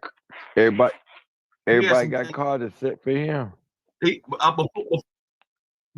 Before he died, he had some things to say. I think the DOJ should immediately move to unseal all the Epstein documents in the Southern District of New York. Yeah. Everything. Everything except sexual assault material. I think every file should be released to the public the same way as the JFK files. Let the American people decide. I think the DOJ should immediately move to unseal all the Epstein documents in the Southern District of New York. Yeah. Everything. Everything except sexual assault material. I think every file should be released to the public the same way as the JFK files. Let the American people decide. I think the DOJ should immediately move to unseal all the Epstein documents in the Southern District of New York. Yeah. Everything. Everything except. You got to recognize that's a bold statement, guys. That's a bold statement. I think the DOJ should immediately move to unseal all the Epstein. And the enemies are wokeism or Marxism combining with Islamism to go after what we call the American way of life. And the American way of life is very simple. Spiritual battle is coming to the West. And the enemies are wokeism or Marxism combining with Islamism to go after what we call the American way of life. And the American way of life is very simple. I want to be able to get married, buy a home, have kids, allow them to ride their bike till the sun goes down, send them to a good school, have a low crime neighborhood, not to have my kid be taught the lesbian, gay, transgender garbage in their school, while also not having them have to hear the Muslim call to prayer 5 times a day. That's important. We want the American way of life, which is, by the way, Christendom. Christians, our sacrifice, our toil, our vision, the outgrowth of the scriptures gave us Western civilization. And this is where I think is a great rallying cry. Doesn't matter if you're Hispanic, doesn't matter if you're Asian, doesn't matter if you're black or white. Everybody, if you are Christian and Jesus Christ is your Lord and Savior, these two threats are combining forces to come after us. And it's time that the church stands and rises up against it. Epstein documents in the Southern District of New York. Yeah. Everything. And everything except sexual assault material. I think every file should be released. There's his views on that. Let's go to I'm just really glad Charlie Kirk just got himself fucking shot because he's right. Empathy is dangerous to society. So no one should give a fuck that he's dead. He said it. I'm just saying his words. All I'm doing is using his words. You can't be mad at me for using his words. I think empathy is a new wave thing and it's very problematic. You right. No empathy for you. 0. I'm just really glad Charlie Kirk just got himself fucking shot. Get away. American people decide. I think Some the people feel DOJ that way, should man. I'm immediately telling you, move to when unseal all the when Epstein you cross that line, when you cross that line to where it's like, you know, it's not really about what can change the people, like what can better us. We cannot judge others for their sex life. You know what I'm saying? You can't hop up in there. These people want to do what they want to do. And that's where the control game starts, when you get to, you know, making these bold statements about what's too much of this, what's too much of that, and you don't have the right protection. I'm not saying you can't say what you want, but you got to have the right protection to say these type of things and stick to it. Now, I don't agree with trans competing with. I don't believe with boys competing with girls. I don't believe with girls competing with boys. But at the same time, if girls want to enter the NFL, baseball, the NBA, and things of that nature, and I'm not talking about coaching. I'm just speaking on playing or competing. Oh yeah, if it's not speaking on working or coaching. No, but wait a minute. That's if you. I mean, like, so a woman can play NBA with men, but a man, like, see what I'm saying? It's double standards of that. Even when you think about this, why it shouldn't even be. It's women should have women, men should have men. No, but if you're gonna let a woman play with men, then Then it's gonna be an argument about a man playing with a woman. The thing is, so we can't, you know, get caught up in that. We gotta stick to certain types of, you know, lanes. But that's why, you know, now unless you, huh? No, go ahead. No, I was just speaking on, like, you know, it gets crazy. It gets crazy because you know, when you speak on these subjects, you got trans dudes blowing out the girls in competition, and I don't, you know, I just don't agree with that. I don't think it should be allowed, but at the same time, this is how it goes. Joy Reid and Michelle Obama and Sheila Jackson Lee and Ketanji Brown Jackson were affirmative action picks, we would have been called the racist. But now they're coming out and they're saying it for us. They're coming out and they're saying, I'm only here because of affirmative action. Yeah, we know. You do not have the brain processing power to otherwise be taken really seriously. You had to go steal a white person's slot to go be taken somewhat seriously. Play cut 52. I rise today as a clear recipient of affirmative action, and particularly in higher education. I may have been admitted on affirmative action, both in terms of being a woman and a woman of color, but I can declare that I did not graduate on affirmative action. This is my personal story. I hear because of action affirmative. She can't even say that. We know. It's very obvious to us that you were not smart enough to be able to get in on your own. I couldn't make it on my own, so I needed to take opportunities from someone more deserving. You know, this is how arrogant Joy Reid and Ketanji Brown Jackson and Michelle Obama and Sheila Jackson Lee are. They're so narcissistic, they think this is persuasive. They think we're like, oh, of course. That's why we need affirmative action, because you have impressed us with your brilliance. Of course. Oh no, imagine the world without Joy Reid. Imagine the world without Sheila Jackson Lee or Michelle Obama or Ketanji Brown Jackson. They think this is persuasive. They think as they kind of now reveal that I'm only here because of anti-white, anti-Asian forced discrimination policies that turned me into a bitter, resentful activist that hates white people, honestly, through our politics.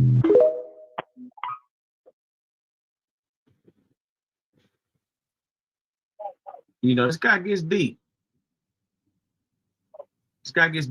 You know, like I said, I see what the backlash is about.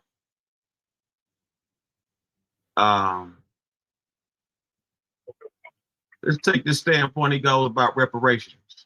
Charlie Kirk, black people How do you feel shouldn't get about the black reparations. community receiving reparations? I'm against that. Yeah. Okay. Why so? Well, first of all, what is the black community? So, for example, do you mean like recent immigrants from Haiti or Nigeria? I do not. No. Okay, for sure. So you're meaning like ancestral descendants of slaves. Correct. That could be proven with documentation. Absolutely. Right? Okay. So to be consistent, do you believe that other groups?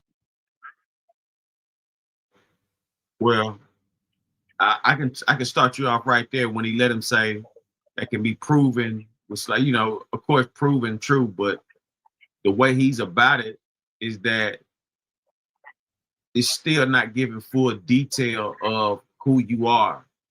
Because it was the skin color black was already here when they got here. They just make the Indians appear to be high yellow for a reason. They make the natives to be high yellow for a reason. They want you to believe that those natives were high yellow like that for a reason. They want to take away the color so you don't know who you really are. The Indians got reparations. Holocaust victims got reparations. This country built off of blacks, and people are still eating from even back in the 1700s, the family lineage from the slave owners back then. Is those buildings you see downtown. Most of those buildings you see downtown in every city, every major city, came from slave money. Did you know that?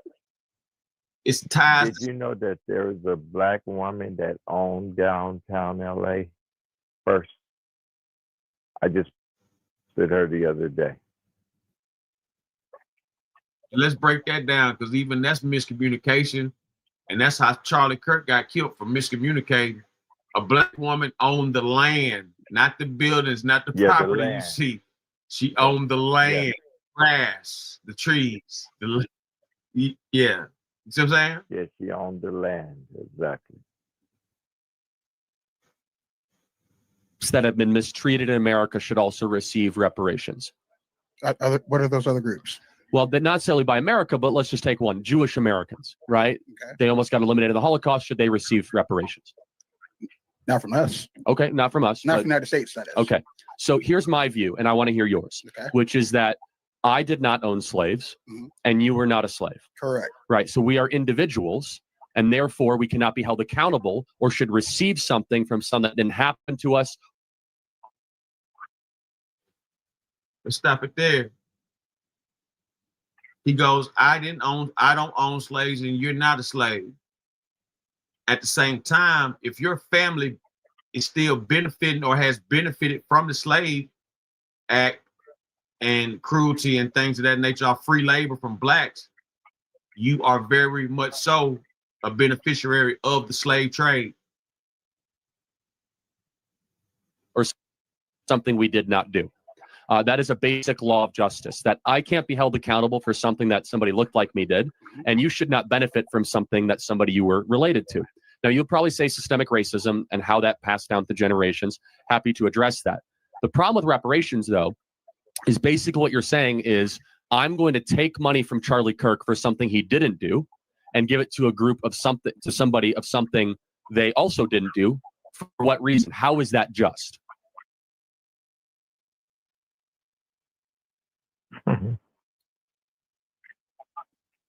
I'm convinced Charlie Kirk is a racist. He may be, how can I put this? How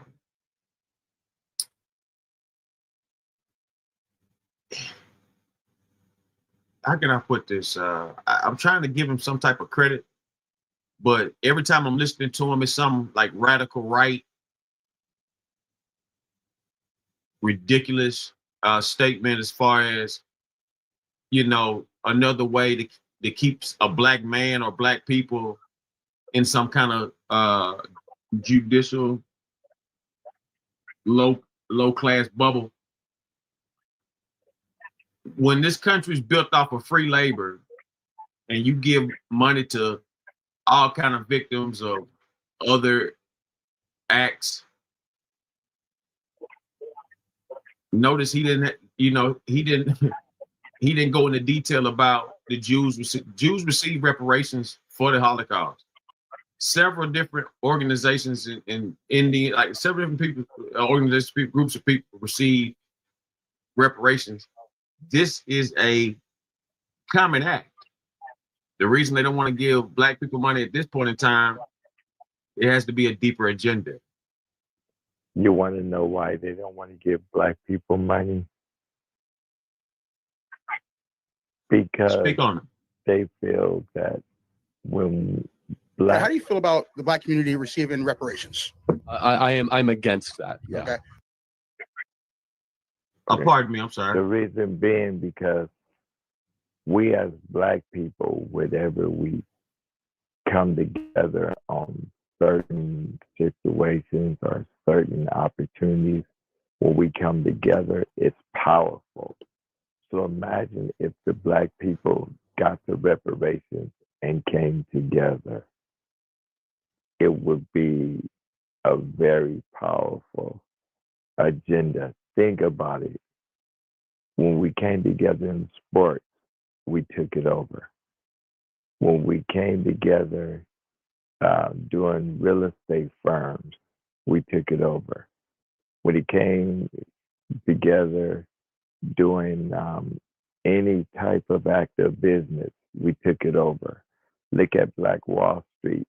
When we came together, they burned it down. So that's why, because they figured that we're gonna build our own and be unstoppable. That's what it is. But what they don't realize is this. It's not gonna be the unity like it was back in the 60s and everything else.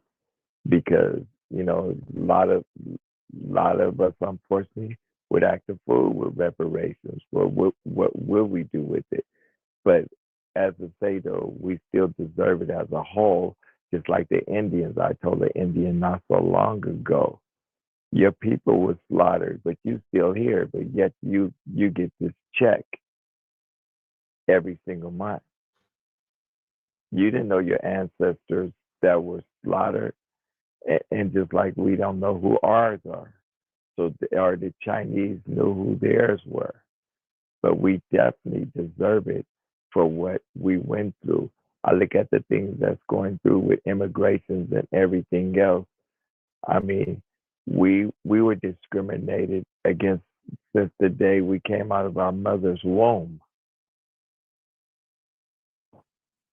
So that's how I feel about that. Absolutely.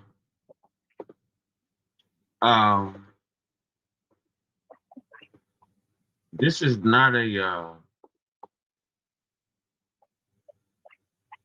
not a debate. You know what I'm saying? It's people say what they want. It was a gang of people that was completely against this guy, and I'm really seeing what they are talking about. I think he means well for his people and his people only. I don't think he's 100%, but at the end of the day, racist is racist, disgusting. I think he's political, so I think he has to have some kind of connection with other races of people and things of that nature. But the views and the opinions that I'm hearing are 100% racist. Not all, but only a small, not all, but let's say 90. I'm at like a 95% racist guy right here. I'm not gonna say he's 100%. He's just, I give him a 95. Hello. Oh. Be respectful, guys. You can do what he wants. Oh, can I start now? Oh. Nice to meet you, Charlie. I'm a big fan. I think you're a very beautiful man. I admire you physically. But no homo.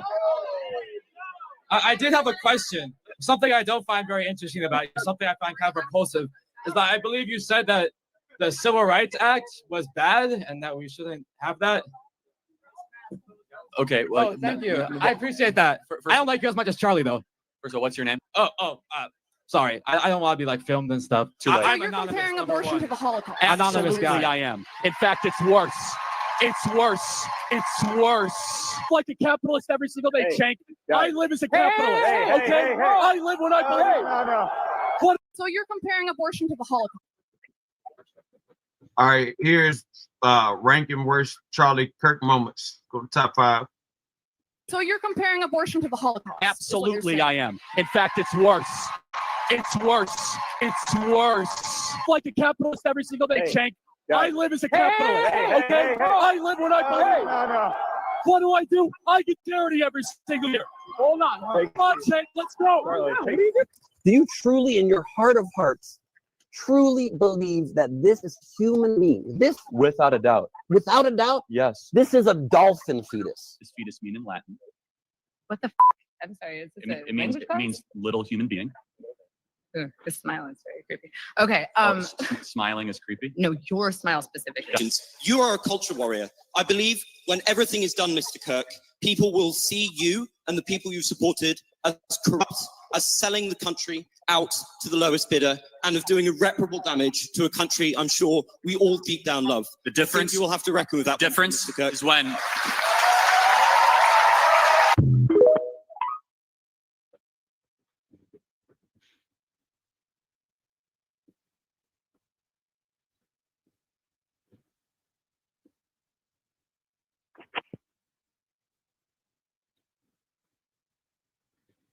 Been really frequently getting the question of, not question, but statements saying like, you're white, you're privileged, you're Christian. How can you argue these things when you don't understand what like an oppressed individual is going through? Thank you for your question. So white privilege is a myth and a lie and should be completely destroyed. It's rooted in racism. It is a racist idea. It is a racist idea.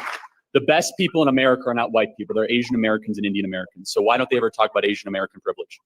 Asian Americans were widely discriminated against in the 1940s and 50s. We treated them horribly and put them in internment camps. Then through a series of decades of making good choices, they've now become the richest per capita subracial group in America. I never hear about Asian American privilege. Never hear about people getting so upset that all the Asian Americans are getting the PhDs or the degrees or all the good jobs in California, yet they're trying to target white people. Here comes the basis of it. If they're trying to balkanize this country and break us into different subracial groups, that is the definition of racism.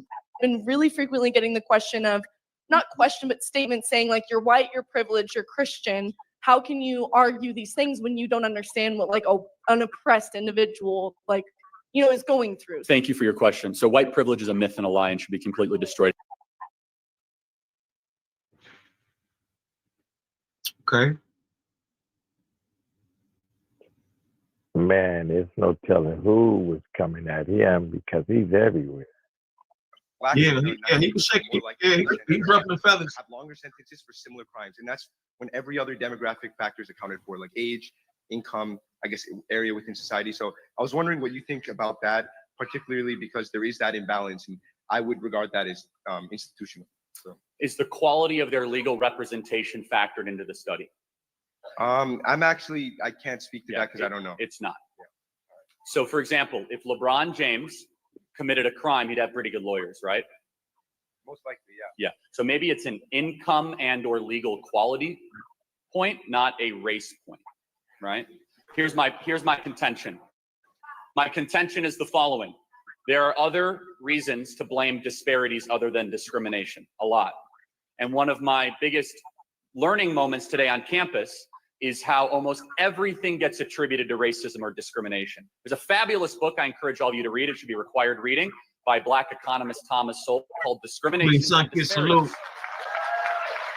might be the other way around, disparities, whatever. I think it is discrimination and disparities. And he makes the argument there are hundreds of other potential explanations for not just racial groups, but smaller than racial groups, how you go locally, linguistically, and all this. So I encourage you to look at that. And you have to factor that in. I don't think for a second, then you wouldn't either, that Oprah Winfrey, who has a house right down the street, if she committed a crime, that somehow she would not be able to get the best legal help. It's not about skin color as much as it is income, which is not about race. It's about other choices, such as, is there a father in the home? For example, if a black has a mom and a dad present, that family and that child has a higher chance of all objective facts of success, college attendance, low likelihood of committing crimes, than a white child that has just a single mother. You see, fatherhood transcends color lines. And what we have learned through massive macroeconomic studies is that when blacks have fathers around, not only do they succeed as much, they succeed even more sometimes than white families. And that is my contention. Thank you for being here.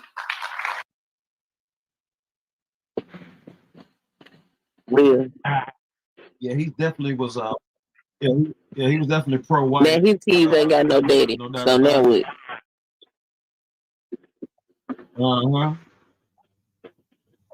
Yeah, that's exactly what's going on. I was wondering why people was hating him so bad. Like, I didn't really like. This is my first time ever hearing of him, and so as I'm scrolling down, like looking through all these old fake ass tears and shit, I start seeing all kind of people just start, going in. Yeah, he's a fucking racist. He's a racist, no doubt, no doubt. He's a fucking. And he got killed by his own people. And these fucking white folks, he's sitting up here trying to figure it out how they can make this a black issue.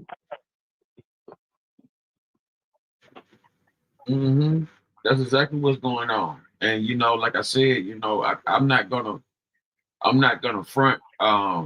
Like I said, I'm with. I'm at 95%. I'm gonna be playing until the show's over. So I'm at 95% racist right now. 90, 95. I give them I'm at 95, but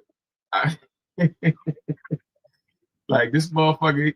Some of the shit he's saying is just evidently obvious that needs to change. But this other shit that I'm hearing, like, what is he talking about?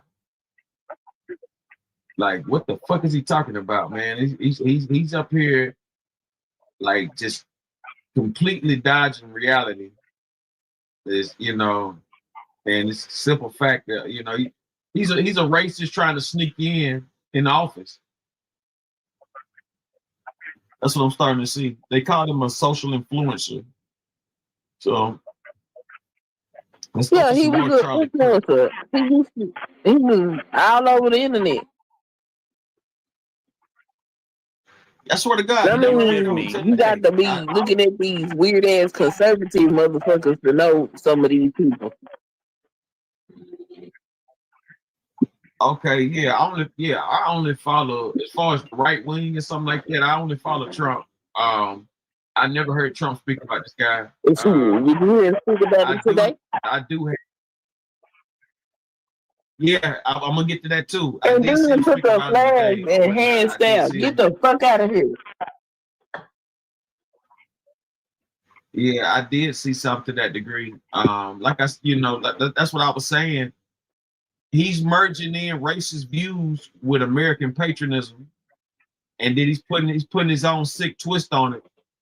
So it's like, he's gonna grab the attention, but at the same time, it's gonna wind up being despicably racist.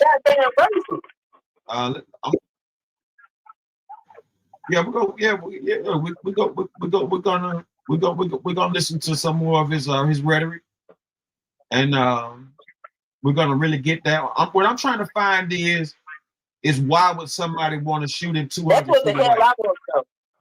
And it's but a lot of, yeah. So that's somebody hired some witches to put a curse on his ass 2 days ago.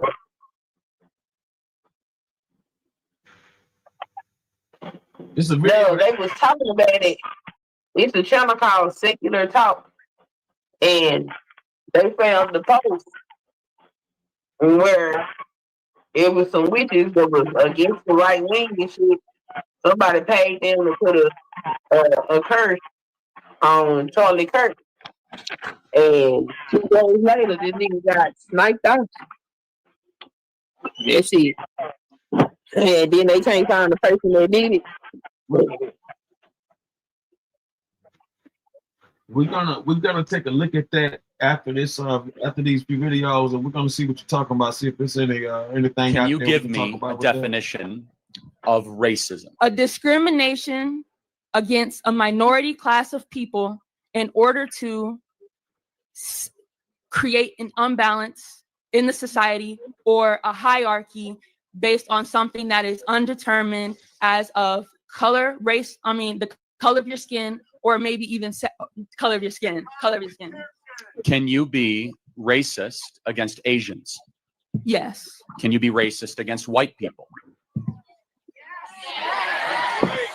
I believe that you can have prejudice against white people. If a group of black individuals, which happens unfortunately so often, say, we want to go beat up whitey, and they go beat up a white person, was that a racist thing that they did?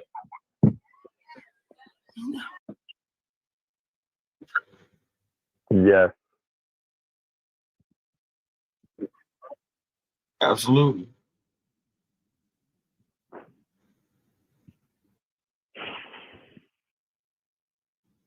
Absolutely. And see, that's what I'm saying. He playing Jedi, man. I would have to ask for further context, but yes. Yes.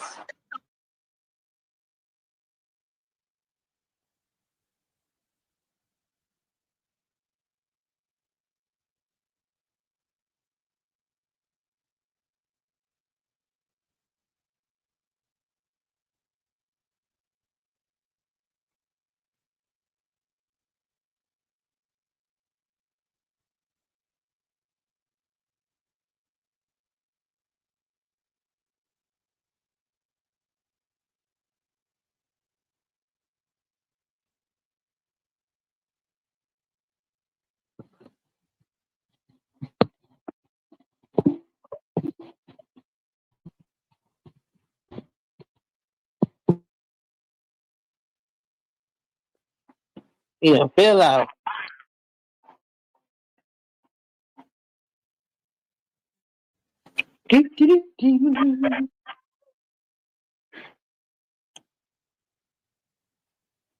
So this man is saying that he believes in God and he's a Christian. Oh yeah, he's a Christian nationalist.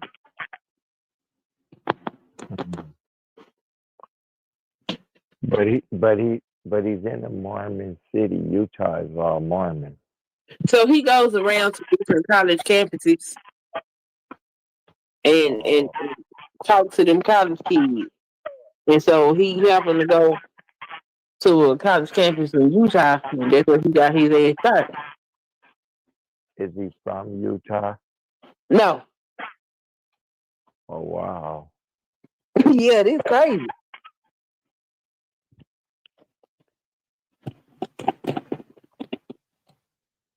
Because I know Utah has some things that have happened out there. So that's why I thought maybe he lived in Utah. Just like that one in particular, the director's son, he went to Utah University and he killed those 3 people.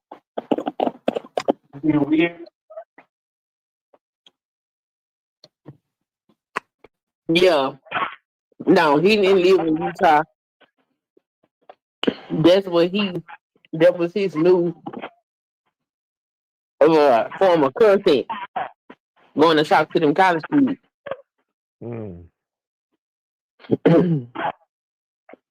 So they don't have the suspect in custody.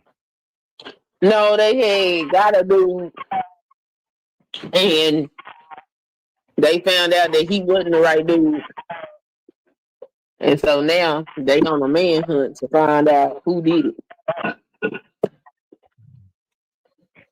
They ain't gonna find the person. Man, ain't no telling. Just like they just busted that 13-year-old with all those print guns. That boy was 13 years old and he had over 20 guns. To your definition, Because your definition was that it had to be the exercise of power. I'm going to make your definition better for you because I the exercise of power against a minority group. Yes. But in that case, it wouldn't be, because it would be a group of Black individuals versus a white individual. Right. So wouldn't a better definition of racism be a human being or institution prejudicing or stereotyping against anybody else because of their race?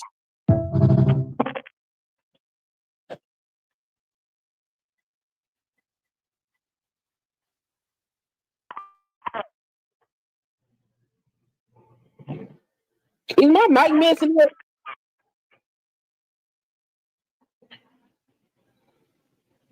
I hear you. I keep hearing this static.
Oh, he found it.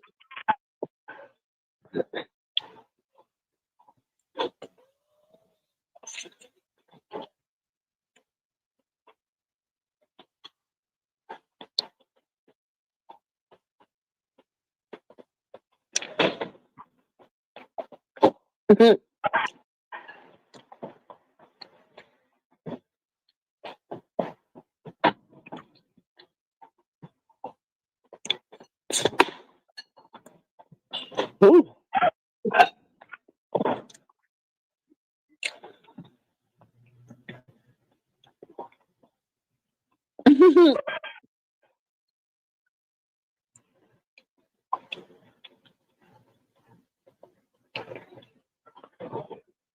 Two-day turning down.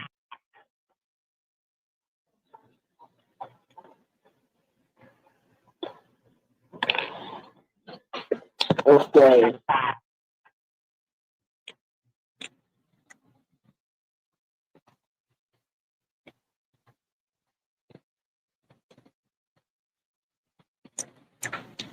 See, after placing my first spell, make everyone hate him, I was left with more questions than answers.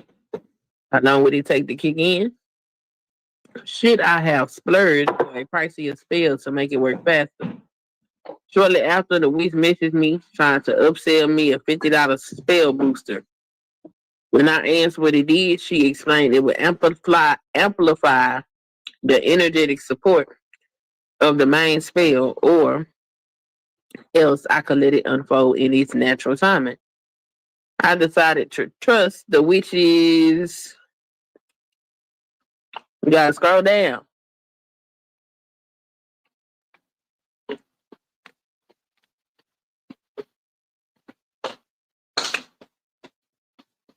I decided to trust the witch's will. What they mean? Is that the end of it? This story was published on September the 8th. Jezebel condemns the shooting of Charlie Kirk in the strongest possible terms. We do not endorse, encourage, or excuse political violence of any kind.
Okay.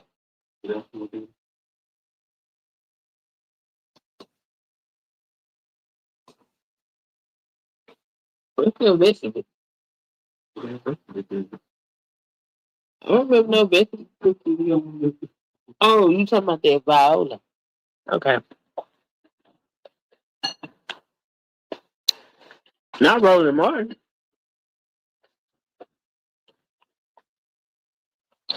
This little punk. I mean, one of the dumbest people, one of the most lightweight individuals you've ever seen, Charlie Kirk, college dropout, this little punk. I mean, one of the dumbest people, one of the most lightweight individuals you've ever seen, Charlie Kirk, college dropout, leads Turning Point USA. A lot of racists have come through Turning Point USA, so their history is very well. So he's been attacking Dr. King.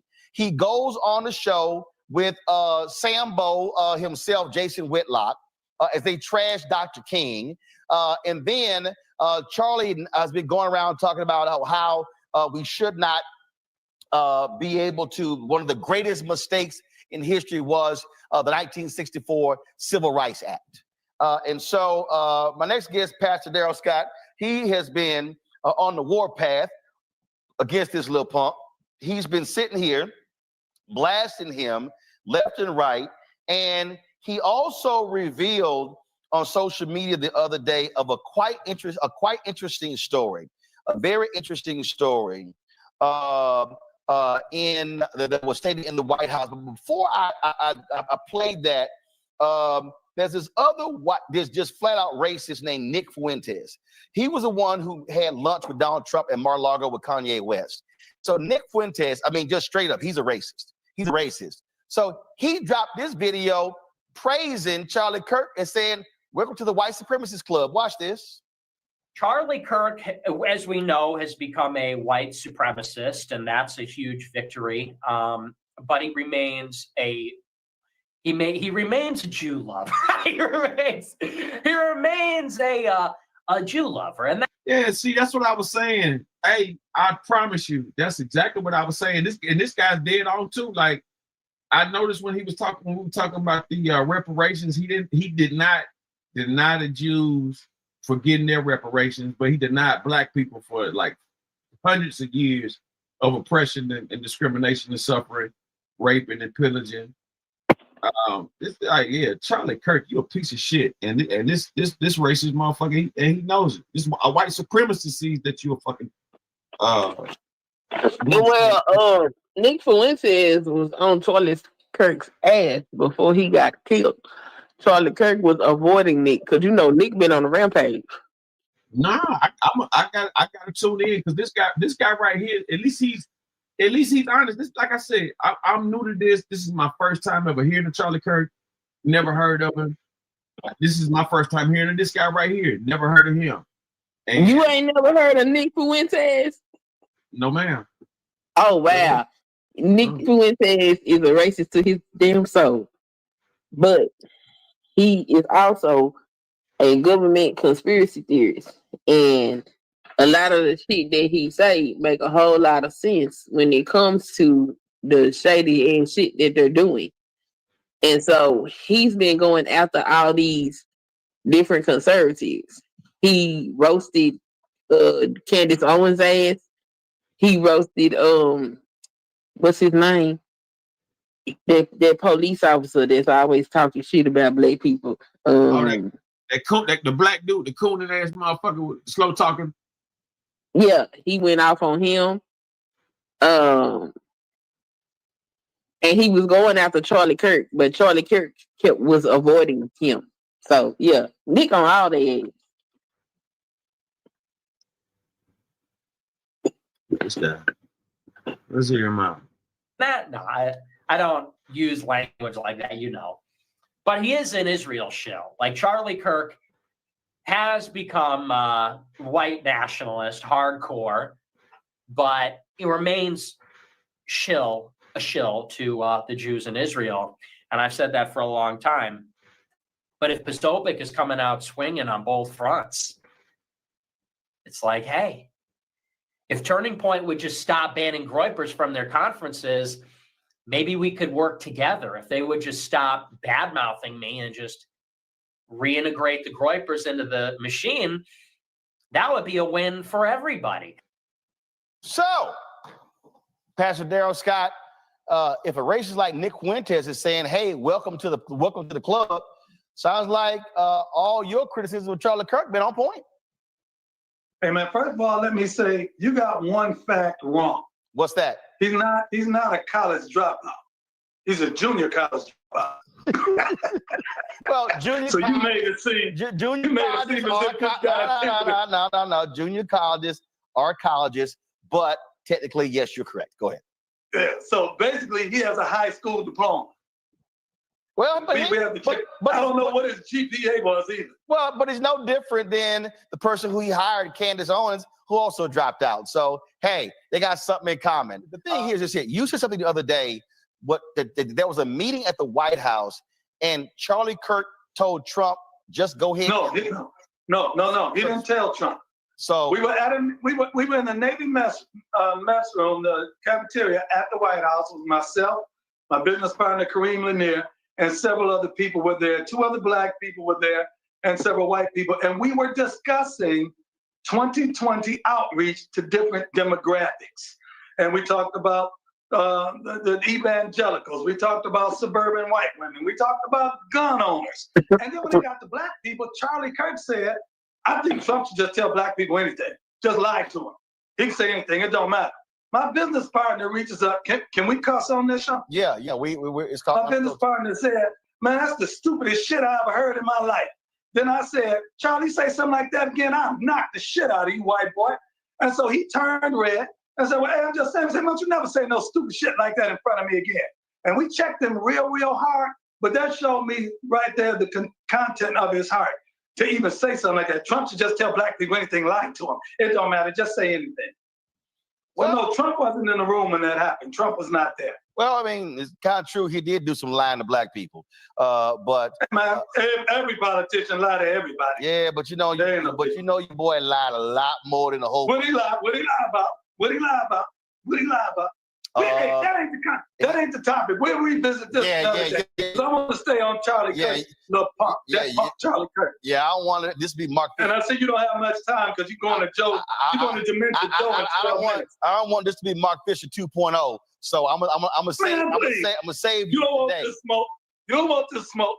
Now Darryl. Now you know dog. Come on, you already know. Doggone well. You know doggone well. You don't want to smoke, but we ain't gonna go there now. You know doggone we can do that another day. Let's not lead the deer to chase the rabbit. We are finally on. This is historic, man. I'm just saying. Me and you on the same side. Charlie Kirk is a racist piece of shit. I got you. Now we on the same side right here. This is historic, man. I got you, because when I get done with you be a deacon. All right. This black history. We are making black history right now. So Roland Martin and Darrell Scott on the same side of the top. So here's the question. You've been calling him out, but look, these conservatives, they're not going to stop going to his conferences. They're going to keep embracing him. And so is the Republican, are they going to cut ties with Charlie Kirk because of his rampant racism? And it's very clear. Let me say this. A number of high-ranking people in the Republican Party are definitely on my side in this conflict. And it's something that they feel is long overdue. Charlie Kirk, what he does, he says what he says unchallenged, and he'll wait a few days and it'll be a little bit of dust up on social media and he'll ignore it and let it go away. But I'm not the one. I'm not like that. That's not me. I'm sick of it. I'm sick of this shit. And so as a result, I don't plan on stopping anytime soon. See, here's the thing. This is a money-making opportunity for him. You know and I know that right now in America, there is not a lot of hostile racial tension between blacks and whites. We're not rioting against each other. We're not picking at each other. We're not openly hostile. You know, people have their own personal feelings, but there's not a lot of racial tension. He probably made more of Black Lives Matter protests than Black Lives Matter does. Because when he says, I need to save America, in order to save America, I have to be the hero. For me to be a hero, there has to be a villain. So he hides his racism behind CRT, behind DEI, and he makes the black man be the villain. He's perpetuating this racial divide. He's making all white people look at black people with suspicion. And then Charlie can stop it. Charlie can save it if you give me money. And so it's all part of this hustle. But ain't nobody going for that bull crap. Reese, you got a question? I think that was well broke down. And like I said, I've never heard of Charlie Kirk till now. That's why I was giving him the benefit of the doubt. I even wrote a decent article on Charlie Kirk on one of my social media sites. It's in the description. If you pay attention to the description, if you guys read the description, for those who read descriptions. Charlie Kirk, man, now that I'm knowing who this, like hearing some of this guy and knowing, getting familiar, these two brothers got him, jammed up. Got to, definitely know who they're talking about. I had no idea this guy was even around. Like this is despicable. But we're gonna give him his just due. You want to ask a question? Yes, Pastor Scott, respectfully, I'm curious with the Republican Party's turn to naked white nationalism, is this speaking out against Charlie Kirk more about self-preservation for your role? Because as far as I understand, you're still on the Trump train for 2024, right? So obviously, if they don't need black people for Trump, if they have the Charlie Kirks and the Candace Owens, who is black, to be fair, and the Nick Fuentes that are gaining increasing power in the Republican Party. All right, first of all, the Republican Party is not shifting to white nationalism. The majority No, it's of not the shifting. Republican Party. I said it's embracing naked white nationalism. No, it's not. You know why? No. What's happening? I think I'm revealing to them some aspects or causing them to think in ways they didn't think before. See, once again, they're masking their racism behind political terms, and so they're making DEI an issue and they're making CRT an issue when it's reality. It's simple racism. Let me say this about the Nick Fuentes. I talked to President Trump about the Nick Fuentes issue. He didn't know that guy. Kanye called him from the car and was coming in to meet. He said, "Hey, can I bring my friend in?" And once he brought his friend in, Trump didn't know who the guy was. They had to tell him, "Man, get this guy out of here. He's a white nationalist." But that's what happened right there. He didn't know it. Kanye did that. Well, if you let folk first of all, any real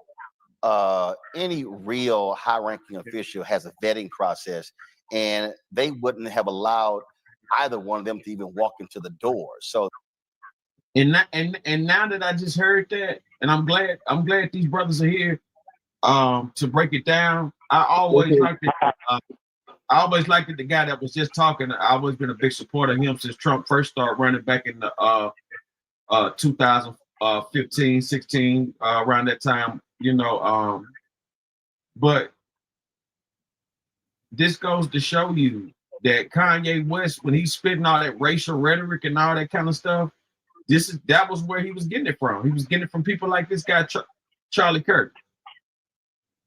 That's what, like, everything Kanye West was kind of saying, A lot of that sounds like Charlie Kirk now. So now we can understand where the mind of Kanye West, he's been crossed and duped by his people so much, he's running the white supremacists for gain. Frankly, this is Mar-a-Lago. It's not the White House. No. Let me tell you something. I've taken people. Daryl, Listen, I've taken wait a people minute, down Daryl, to wait a minute. Mar-a-Lago. Daryl, wait a minute. This is my whole point. It's called a vetting process. I have a vetting process. If I have a vetting process, Trump should have one. And if he will allow anybody just to roll up next to him, not know who they are, that's the person I don't want in the Oval Office. If you No, because you have to understand, and you and I both are aware of this. That's friend business. No. He has a confidence in me. No, I've taken people down there that he didn't know, but his trust in me says you're not going to bring anybody sideways. I took Ray J down there. He didn't know Ray J. But when I got there, I said, I got my friend with me. He said, is he cool with you? Yeah, okay. And my point is, so he ought to know that. And you recognize my point is, if you people on the streets even know that. My point is, if you put your trust in Kanye, then I question your common sense.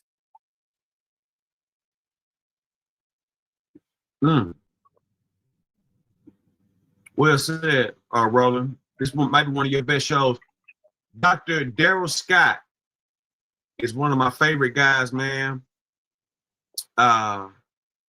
He didn't really get too much name recognition, but he got a lot of facial recognition and a lot of verbal talk, that was out there. He's definitely on the right page for Black men. I agree with that. He's a Trump supporter. He sees through the bull. And the fact that he's saying everything that I didn't know and can agree with about this guy lets me know that he's on point and on time. I wound up finding more footage that I want to show you. A thread from the racist who's dead, Charlie Kirk. Let's go to this. End up as a or a criminal. And It's why not do a you think that's racism a problem. problem? It's not a white supremacy. What percentage of blacks have a father around when they're raised? I'm not sure. 20%.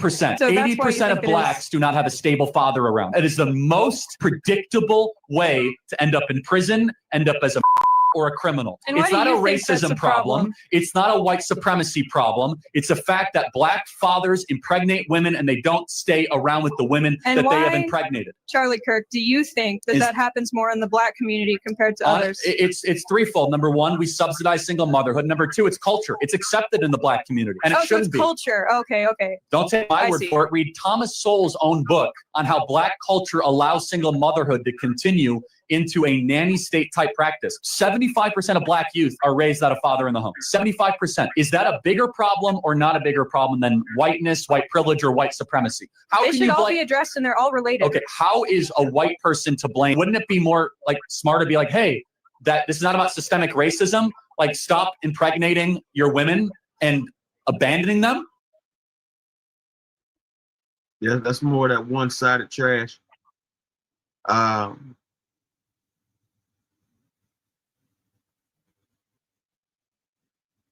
This guy is definitely a white supremacist. Let's go to Charlie Kirk says black people were better off in slavery and subjugation before the 1940s.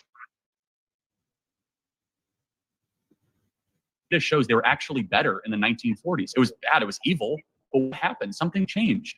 They committed less crimes. Maybe they were less fra- afraid. I mean, 4,000 Black men, women, and children were killed Okay, so in that's- violent that's your- lynch okay, mobs. That's your explanation. But I guess, Racial so, but terror Black- permeated Black- American culture for hundreds of years. Black America is You don't worse than think it has been that in the last affected 80 years. the generational psyche of an entire group of people? Well, I'm sure it did. I'm not discounting that. I'm just, it shows they were actually better in the 1940s. It was bad. It was evil. But what happened? Something changed. They committed less crimes. Maybe they were less fra- afraid. I mean, 4,000 Black men, women, and children were killed so in that's- violent that's- lynch mobs. That's your I remember I was at the country club and one of the members, we was out there, and he goes, man, I wish it was the 30s. I wish it was the 30s, man. Don't you wish you was in the 30s? I said, hell no. So it might be good for you, but not for me. We both laughed about that. You know, good temper. White boy. Yeah, it was. Yes, he deserves to die, and I hope he burns in hell. Remember? And I really don't want to hear any moral superiority from the people who were just laughing about undocumented immigrants getting. Yes, he deserves to die, and I hope he burns in hell. And I really don't want to hear any moral superiority from the people who were just laughing about undocumented immigrants getting eaten up by alligators. Okay. That motherfucker had to go. Yes, he deserves to die, and I hope he burns in hell. These are all public things. Everything's educational purposes. Let's go. This woman is all of us right now. Liberal, progressive, deranged fucking animals. Ooh, mother fucking mother fucking animals. What the hell? Liberal, progressive, deranged fucking animals. You are so hateful in your hearts to go out and shoot a young man who's never hurted anyone with Christian values, a young, beautiful family, a father, a husband, a friend, a son. You shot him. Why? Because you didn't agree with his politics? Because you didn't agree with his ideology? That's the reason why he deserves to die? You fucking animals! You mother fucking animals! You liberal, aggressive, deranged fucking animals! That's some Christian values right there, boy. Hateful in your hearts. Yeah, that's to go out and some heavy hate, man. Some heavy hate there. That's how they behave, and they think that shit, yo, we're Christian. Bitch, no, you not. You a fucking rapist. That's what I was saying. You know, people use Christianity to torture and maim other people. It's crazy. That's a whole genre of white supremacy. They call it Christian nationalism. When you look at shit like Project 2025, them the motherfuckers that's behind that shit.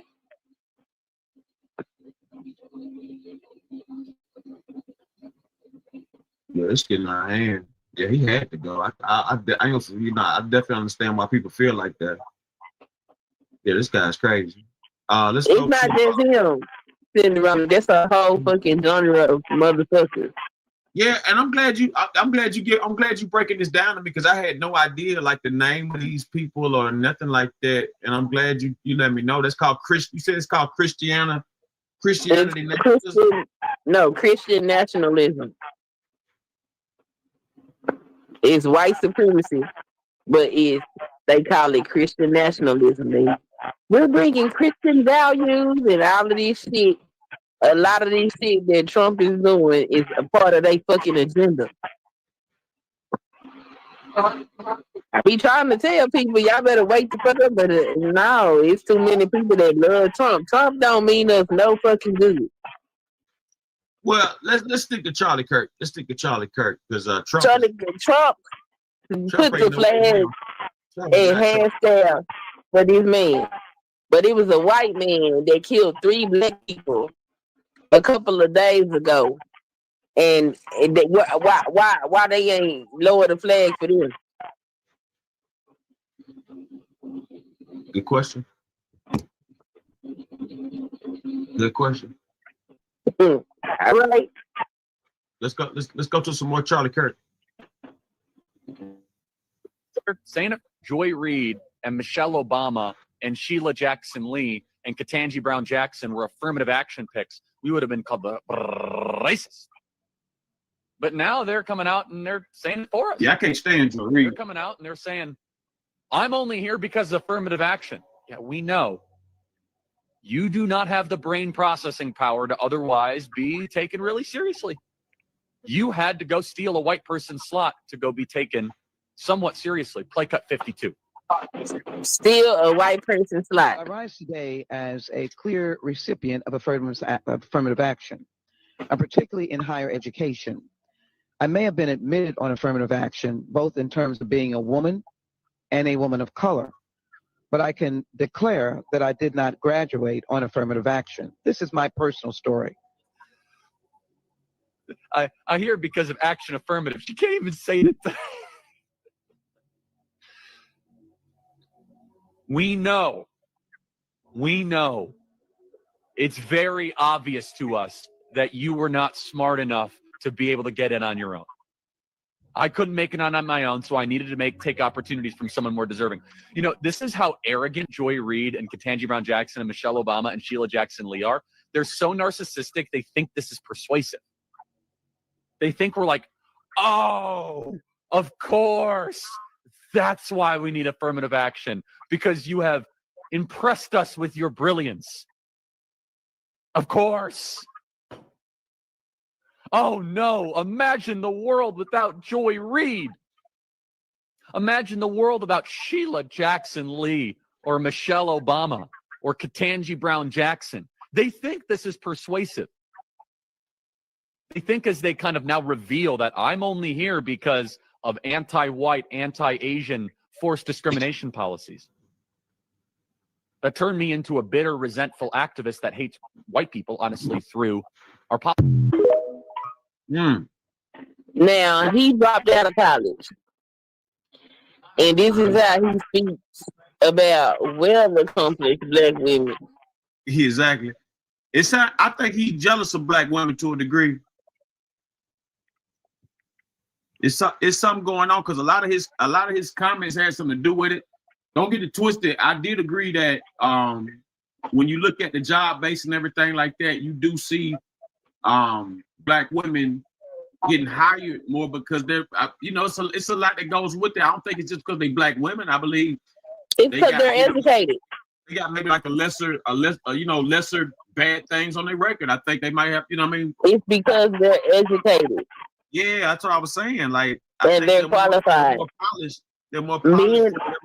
Exactly. Men not going to school like that. And black women is going to go get this education, so they got them jobs, but they don't got them no more. Trump done took all of these people is attacking black women. That's another subject. I want to know more about that your opinion on that. 336,000 black women lost their jobs, and 375,000 white men gained jobs. Where's the ratio in that? Where'd you get that ideology? Just put it in Google. It'll come up. Wow, that's deep.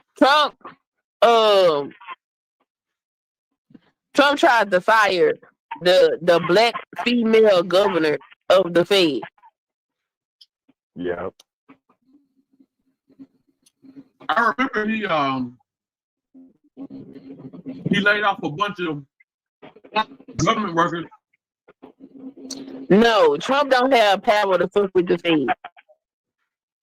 I know what I'm saying. I remember I'm not government workers. I mean, people that was working at Navy Federal, all them jobs and stuff. Yes, but she's the only black person that sits on the board of governors for the Fed, and he didn't fire nobody else but her or try to.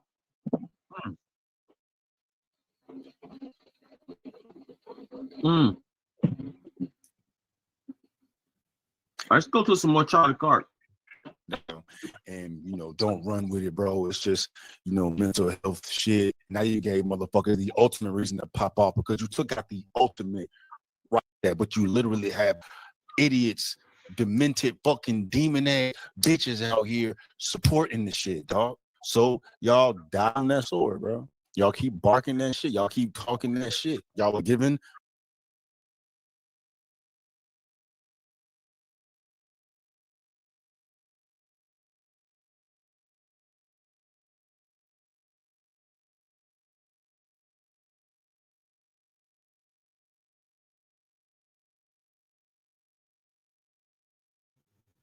Charlie Kirk situation. all in summed up. This guy was a speaker who used his platform to degrade, demean, and disrespect others.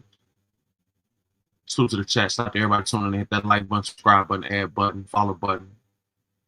Congratulations, Terrence Crawford, on his win. But we gotta look at this Charlie Kirk dude for what it is. This is another individual who's played the system. This is another individual who had no sympathy for others.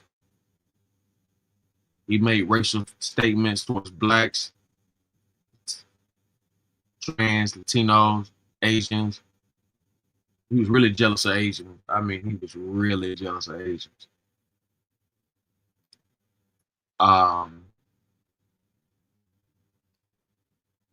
Let's go to Law and Crime Network. Let's get into 5 wild Charlie Kirk assassination conspiracy theories.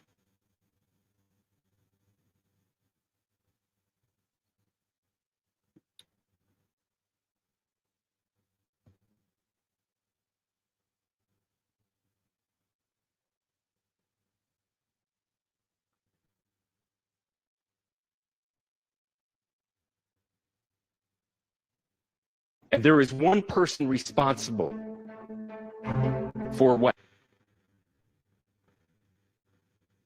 happened here.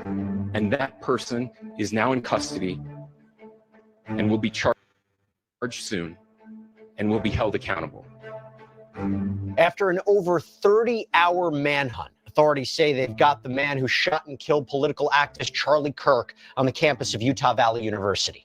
Because as the frantic search was ramping up, there has been a lot of chatter and misinformation and theories surrounding Charlie Kirk's death. We're taking some time to discuss some of these theories that have been spreading quite quickly online and in the media, as well as brand new information on the suspect. Welcome to Sidebar, presented by Law and Crime. I'm Jesse Weber. Federal and state authorities in Utah say they have arrested the gunman, the man who allegedly took the life of political activist and media personality Charlie Kirk, identifying him during a news conference this morning as 22-year-old Tyler Robinson, who actually, by the way, lived hours away from Utah Valley University. But authorities say he is the man. They say he is the one who brought a bolt-action rifle to the top of a campus building and fired one shot at Kirk, who, by the way, was speaking in this debate-style event in front of thousands of people. That bullet, and I'm sure you've seen the videos, that bullet hit Kirk in the neck. He was rushed to a hospital, but the married father of 2 young children was pronounced dead at just 31 years old. Good morning, ladies and gentlemen. We got him. On the evening of September 11th, a family member of Tyler Robinson reached out to a family friend who contacted the Washington County Sheriff's Office with information that Robinson had confessed to them or implied that he had committed the incident.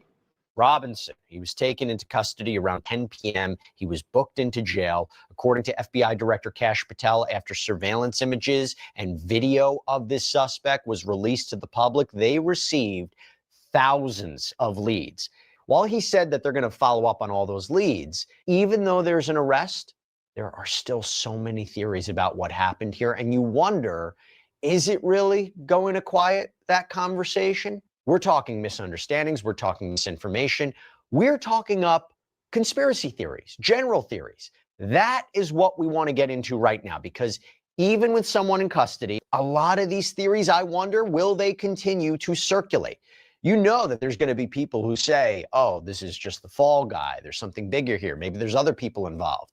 Now, you know, we've been on top of the story from the very beginning, and we are able to do that because of the incredible support that we get from our sponsor, Morgan & Morgan. This is America's largest injury law firm. This is a firm with over 1,000 attorneys. You know why they're so big? Because they win a lot. They have recovered over $25 billion for more than 500,000 clients. Think about that. In the past few months, a client in Florida received $12 million after the insurance company offered just $350,000. Out in Pennsylvania, a client was awarded $26 million. That is 40 times the insurer's $650,000 offer. You have another client in Pennsylvania who received $29 million after being offered only $500,000. And even if you think your case isn't worth millions of dollars, why not just start a claim and fight for what you deserve? Morgan & Morgan, they make it so simple. You can start a claim from your phone in just 8 clicks. So if you're injured, you can easily start a claim at forthepeople.com/LC sidebar by clicking the link below or scanning the QR code on screen.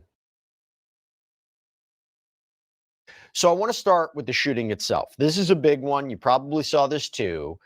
The white hat guy, right? Let's take a look. Do you know how many mass shooters there have been in America over the last 10 years? Counting or not counting gang violence? Now, you see him standing behind Charlie Kirk.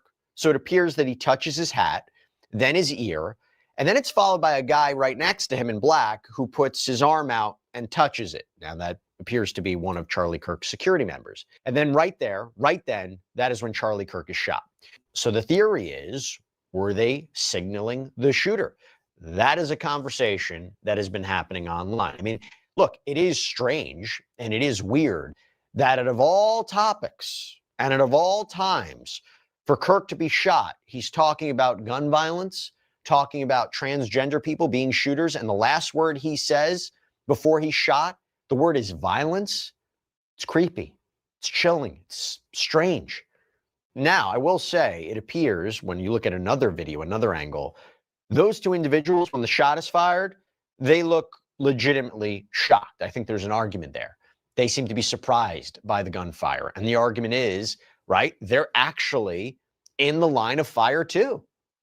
Now, it does bring up something else. It brings up the issue about whether or not multiple people could in fact be involved. We heard what President Donald Trump said on Wednesday. My administration will find each and every one of those who contributed to this atrocity and to other political violence, including the organizations that fund it and support it, as well as those who go after our judges, law enforcement officials, and everyone else who brings order to our country. I actually asked former CIA and FBI agent Tracy Walder about this before the arrest of Robinson. Take a look. Do you think this is a situation where it was one person acting alone, or do you think it was coordinated and there was some help? I mean, we don't know at this point. I've seen a lot of people talking online about what may or may not have happened. From your perspective, we talked about how it might have been planned. Would you suspect that there could be multiple people involved? So I think so, but not in the sense that you may think, Jesse. Okay. So what I actually think is there are these, well, they're from Telegram subchannels, those kinds of things on social media where individuals talk about this kind of thing and talk about this kind of violence. So I 100% think that there were individuals in this chat room assisting this person, goading this person on, wanting them to do it, because that absolutely exists in this internet subculture. So that's where I think these accomplices came from, and that's what ultimately needs to be shut down. Got to talk about something else with the shooting too. So there are certain angles of the shot where there is a belief that Charlie Kirk was shot in the chest, but the bullet ricocheted off of what people believe was him wearing a bulletproof vest, and then it struck him in the neck. Now, according to the BBC, neither the FBI nor Turning Point USA, which Kirk co-founded, neither confirmed whether he was wearing a vest that day. It is interesting, though, because the Daily Mail spoke with Chris Herzog, who is apparently the owner of the Bodyguard Group of Beverly Hills, a private security firm. Herzog claims he spoke with Charlie Kirk during a rally at California State University several months before and warned him that he would be killed at one of these rallies or events unless he took the proper precautions. Now, Herzog's colleague, Mark Wilson, also claims that he spoke with Kirk, telling the Daily Mail, we're huge Turning Point fans, being conservatives, and we discussed the lack of security because he's up close with these nutcase kids and doesn't appear that he even wears a bulletproof vest. It's super sad what has happened. However, based on the reporting, based on the analysis, it does seem, by most indications, that he was shot directly in the neck. Actually, again, here's what Tracy Walder had to say about that. I think we want to think that this is some kind of a trained assassin. You know, maybe we see that in movies and that's something that we want to see. But the reality is a 200-yard shot, which is about what this is. Again, I don't have the exact data, but a 200-yard shot I believe he was probably aiming for the head, came in a little bit low, but again, I don't know for sure. This is someone who is familiar, obviously, with weapons. There's no question. I don't think if you've never held a weapon before, you would be able to do that. But this is someone that probably had a scope attached, had been sitting there for a few minutes, got the target in their sights and got off that shot. So I think it's someone who is moderately to highly familiar with weapons, but not some kind of a trained assassin. Now, if you were talking about 600 yards or more, sure. But I don't feel that that's far enough for this to be some kind of a sharpshooter. Okay, now I want to move on to this next theory. There is obviously a lot of political high tensions brewing with narratives being pushed that this was a left-wing extremist. I mean, right-wing influencer Mike Cernovich posted on social media that the shooter, quote, was an ideological foot soldier of far left-wing billionaires. My first assessment after the shooting was noticing those guys behind, but standing behind them. Let's see. You know, when you look at the footage and things of that nature, you can clearly see these guys doing signals. You know, ready, aim, fire. I've stated that he's also you know, could have been a scripted suicide.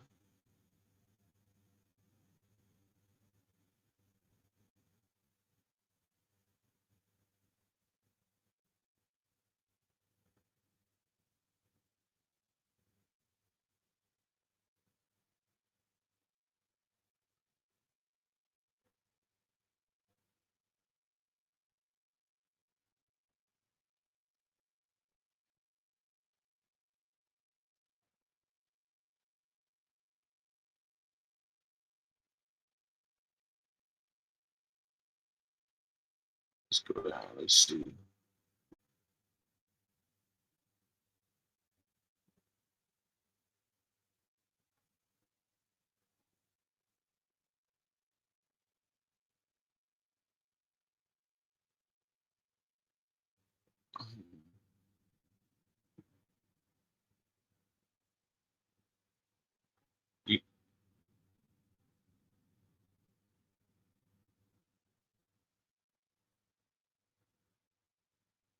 You know, it's not an opinion you can put on this guy.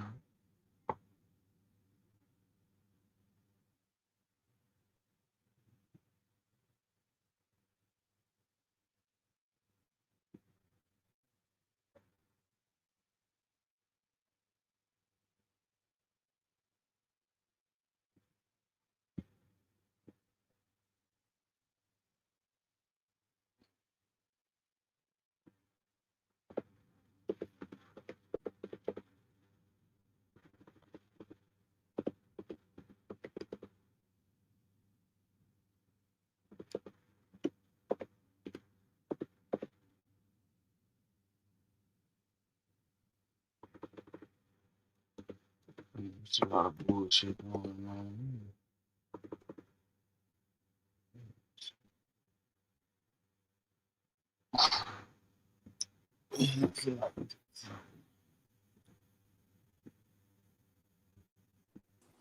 Jay Green. Whoa. Salute, brother. Salute. Yeah, man, they trying to make a mockery out of this situation. What's that? With this Charlie Kirk. Man, it might well go on. Yeah, I don't understand. I'm trying to figure out who the fuck the dude was a social influencer. I'm trying to figure out why he getting all this government treatment. Because he was friends with Donald Trump.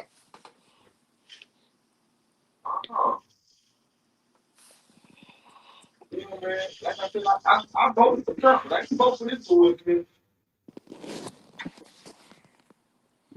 I mean, it's a lot of us who voted for Trump that didn't vote for the rest that came along with it, you know? Yeah, I'm starting to see that. You know what I'm saying? Because I mean, this shit right here is beyond me. You know what I'm saying? I mean, when we think about, you know, real influencers and things of that nature, these people really got out there and marched, walked, you know, hundreds of miles, man. You understand what I'm saying? You know, even the presidents back then put in a whole lot more work than what these motherfuckers doing now. This shit just, you know, they trying to take a cheap way out to make this dude a martyr, and they using this shit as a prime as a prime way to do it. I personally think it was a self-scripted suicide. I wouldn't be surprised. Yeah, I think it was a self-scripted suicide. I think he was in on it. He knew it was gonna happen. They told him we're gonna hit you in the chest. That's why I wear the vest. And that motherfucker tipped up and knocked him in the neck or so. You know, I'm just not convinced that this dude is the best thing that we had to hear.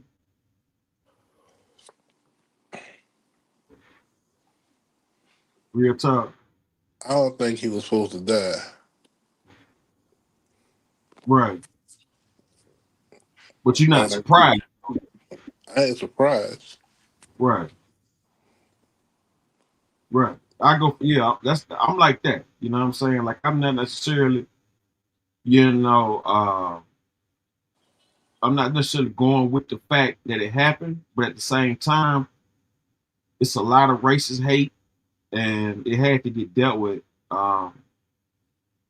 You know, I'm definitely not gonna you know, say I would have did this or I would have did anything of that nature.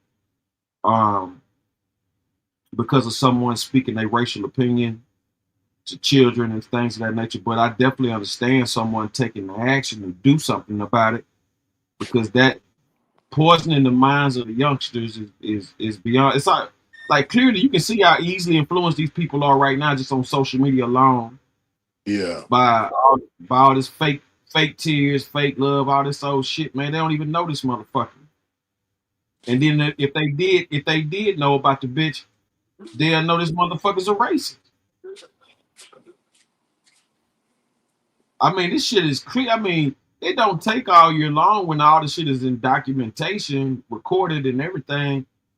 So it's like you ain't gotta think too much. I mean, for motherfucker saying the same shit everywhere he go, he ain't changing the story. It ain't like, you know, he goes and talks about different topics. It's damn near the same topic with this motherfucker every college joint he go to, it's the same shit.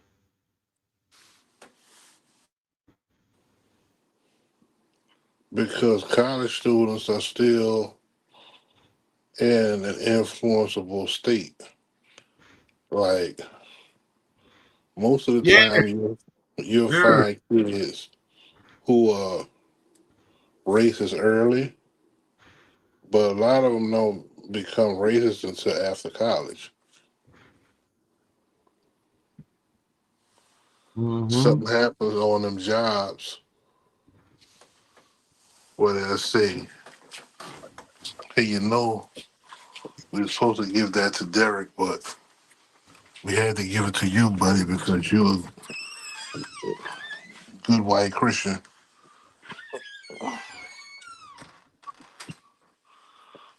See, what a lot of Christians don't understand, what they don't get.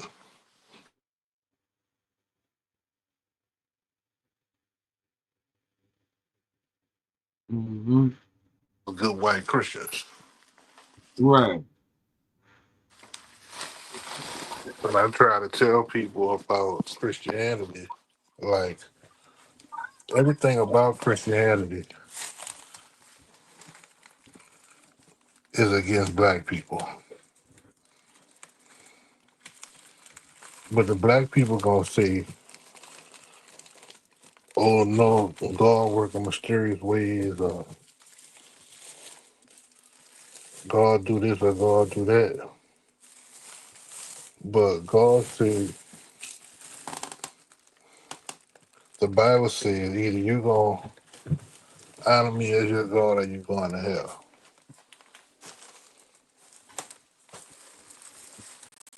And by honoring me as your God, you're gonna take everything that happened and just know that God is working in a mysterious way. But that shit don't work. That shit don't work for me because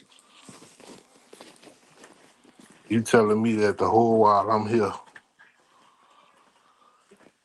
I just got to deal with whatever the fuck going on. Mm-hmm.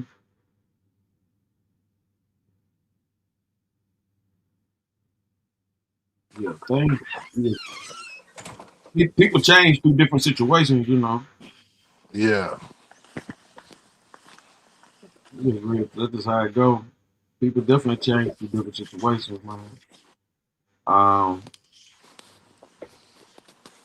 I'm trying to figure out where all this white fatigue, man. You know what I'm saying? The things of that nature, things get paired up even to a quarter percent, because it's still one sided now. But when things get paired up, even to a percentage, motherfuckers complaining, doing saying all this whole ass shit, doing all this old weird shit, man. There's no reason for anybody black to be feeling so emotionally attached to this piece of shit.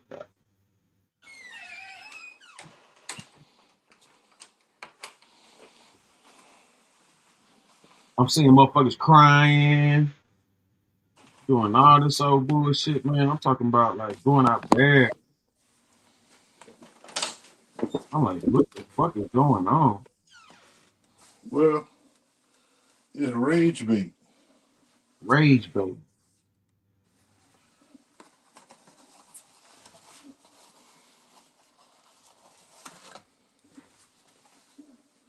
They had to do something to piss everybody off.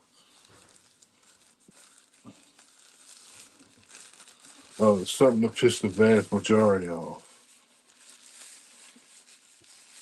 Hmm.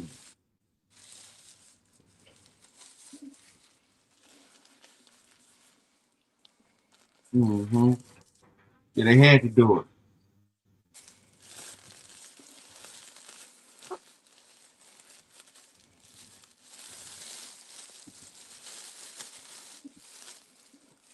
Yeah, they had to do it. Like I said, he knew he could never be president. He knew he wasn't gonna get that far because he already crossed over too much. Like I said, I'm not surprised. I'm not surprised. I won't be surprised if this was a script. This was all scripted.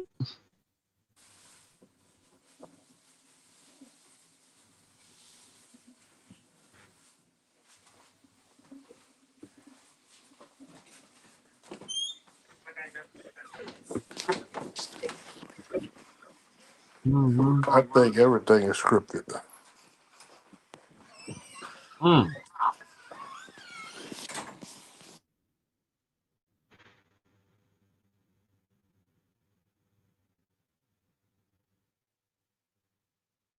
I can believe that.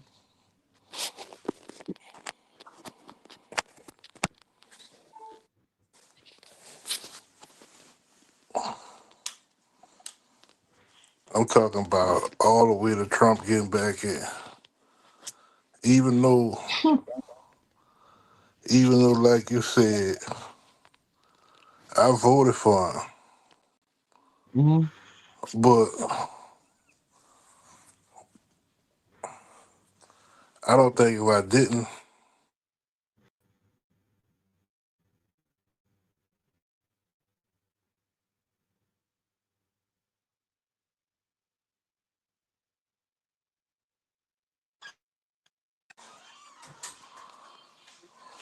what my one vote would have did. You feel me? Right.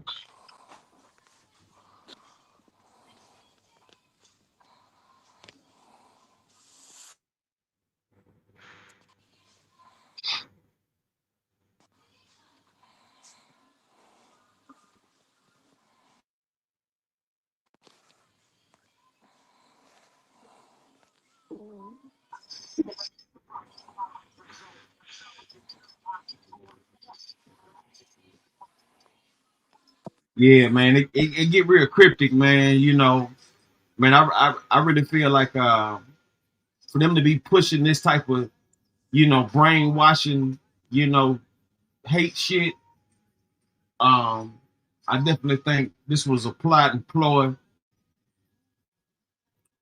because I never seen nobody get this much publicity, you know, under these type of circumstances. And the fact that these people want us to overlook this, these derogatory, hateful actions and words, you know, is ridiculous.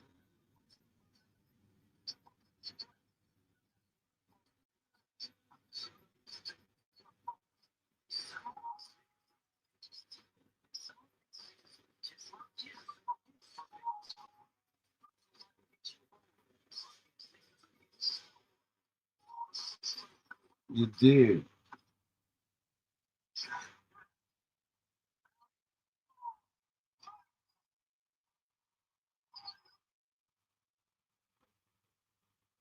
Yeah, it's a whole lot of that dumb shit, man. You know what I'm saying? It's gonna get recognized.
Oh, these motherfuckers being very disrespectful on these shows. I'm about to check this bitch one time.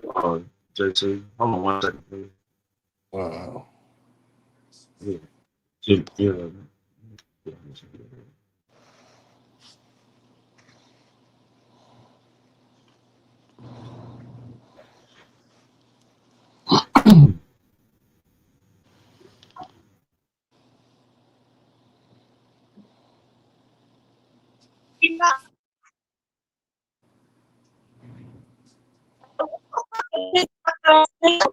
Ass nigga, monkey ass fucking nigga, you a fucking bitch. Hey man, hold on, man. Stay.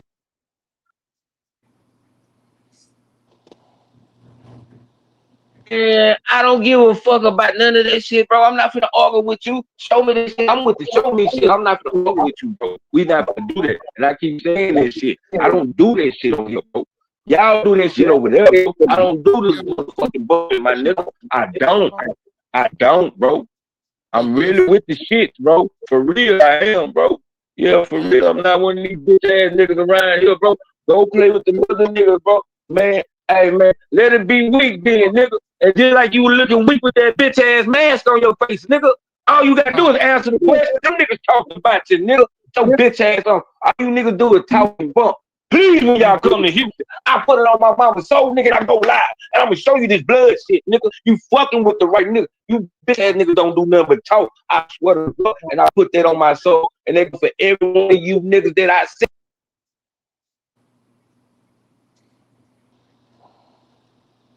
Dick eating bitch, nigga. Motherfucking son and fried his motherfucking brain.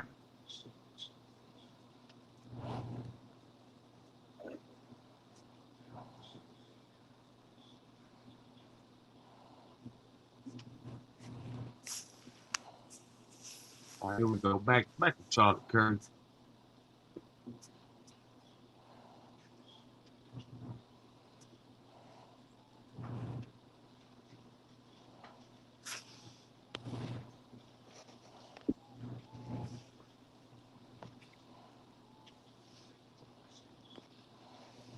There was a preliminary and unverified report that the rifle found in a nearby wooded area, right by the crime scene, had been engraved with statements that, quote, expressed transgender and anti-fascist ideologies. In fact, here's what officials, though, had to say about those apparent engravings during Friday's news conference. The rifle was determined to be a Mauser Model 98 30-06 caliber bolt-action rifle. The rifle had a scope mounted on top of it. Investigators noted inscriptions that had been engraved on casings found with the rifle. Inscriptions on a fired casing read, "Notices bulges, capital OWO, what's this, question mark." Inscriptions on the 3 unfired casings read, "A fascist, exclamation point, catch, exclamation point." Up arrow symbol, right arrow, and symbol, and 3 down arrow symbols. A second unfired casing read, "Oh, Bella Chow, Bella Chow, Bella Chow, Chow Chow." And a third unfired casing read, "If you read this, you are gay, LMAO." And by the way, during that news conference, it was also suggested that this suspect, Mr. Robinson, had said recently that Charlie Kirk was coming to Utah Valley University, that he didn't like him, that he didn't like the viewpoints that he had. This is something Robinson allegedly expressed. And he had told a family member that Kirk was full of hate and spreading hate. Now, it went both ways when you look online. There were also those, even before Robinson was arrested, who actually thought that the shooter could be a far right-wing extremist. So you saw these kinds of theories on both sides. The bottom line is we don't know yet the exact motive. However, killing a very political figure like Charlie Kirk at this speaking event, right as he's talking about these topics, it's something you got to be thinking about. Now, Kirk, as many of you might know, he was quite opinionated when it came to gun violence and the transgender community and held polarizing views. So is this something that may or may not have played a role here? We shall see as it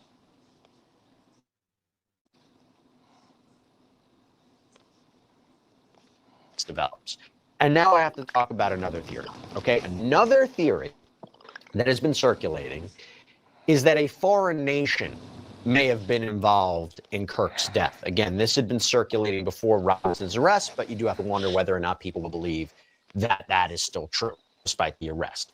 So Sean Hannity said on his Fox News show, quote, "I have a source in the intelligence community, John, that said that there might be post-assassination pieces of a puzzle, that there might be a foreign component to it."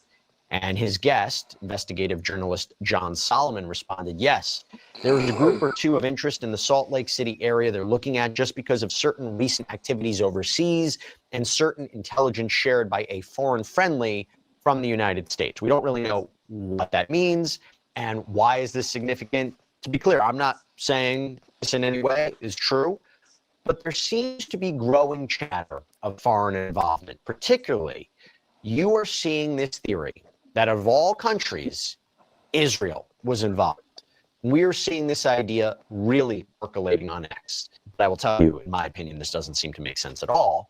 I'll explain why. But first, why are users seemingly suggesting this? There is also a user on X who makes the claim that since President Donald Trump and Prime Minister Benjamin Netanyahu apparently posted about Charlie Kirk being shot, they allegedly posted it at the same time of 3:02 p.m., that this must mean it's coordinated. And then there are older clips of Charlie Kirk that have started to surface online.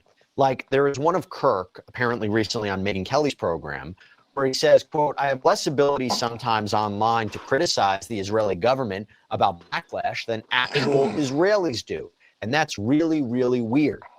There's another clip where Kirk was on Ben Shapiro's show, who, by the way, is Jewish, a staunch supporter of Israel. Charlie, we've pushed back against the media on COVID, on lockdowns, on Ukraine, on the border. So like, maybe we should also ask a question. Is the media totally presenting the truth when it comes to Israel? Just a question, that maybe we shouldn't believe everything the media says, because I know I've been conditioned to ask a lot more critical questions over the last couple of years. Obviously, this is in regards to Israel's war in Gaza against Hamas and the purported significant loss of Palestinian lives. But Kirk also had gone on Patrick Bet-David's podcast and spoke about the context of the October 7th attack on Israel that started this whole conflict, saying, how could this happen in a fortified country like this? Quote, I've been to that Gaza border. You cannot go 10 feet without running into a 19-year-old with an AR-15 or an automatic machine gun. That's an IDF soldier, right? The whole country is so surveilled. We don't talk about Israeli politics very often. The last 9 months, Israel was on the brink of civil war. It's not an exaggeration. This judicial stuff, there were hundreds of thousands of Israelis taking to the streets because Bibi Netanyahu is basically redefining the Israeli constitution. That's not an exaggeration. There were protests planned this week against Netanyahu. That's all gone. Netanyahu now has an emergency government and mandate to lead. I'm not willing to go as far as to say Netanyahu knew there was intelligence, but I think some questions need to be asked. Was there a stand-down order? Was there a stand-down order? 6 hours. They're live streaming the killing of Jews. Did somebody in the government say stand down? Now, here's the problem with this theory, in my opinion. Charlie Kirk, and this is well documented, went on record publicly, was a devout supporter of Israel and the Jewish people. And it is well documented, particularly in his debates that he had in public forums. You know, Fox News, they dedicated a whole segment to it. And in it, they played different clips of Charlie Kirk. In one, he talked about how Israel changed his life and that he was celebrated as a Christian over there. He said the nation of Israel actually has a place in God's plan for us on this planet. He said there is something special about Israel and said, I think we have a moral commitment to that land. And then while debating someone about the actions of Israel, right, in their war against Hamas, you had this person who criticized the Israeli government, called it evil. Charlie Kirk fought back, saying, it's also a moral truth that the war started because 1,300 Jews were killed and 200 were taken hostage. And when you declare war on Israel, expect a firestorm in reaction. Israel, at its holiest day of the calendar year, besides Yom Kippur and Rosh Hashanah, Samek Torah, the 50-year anniversary of the 6-day war on Shabbat, Hamas invaded Israel, decided to go recklessly to music concerts, homes, to kibbutzes, and taking 200 plus hostages. They knew what they were doing. When the IDF does something right, they get no credit.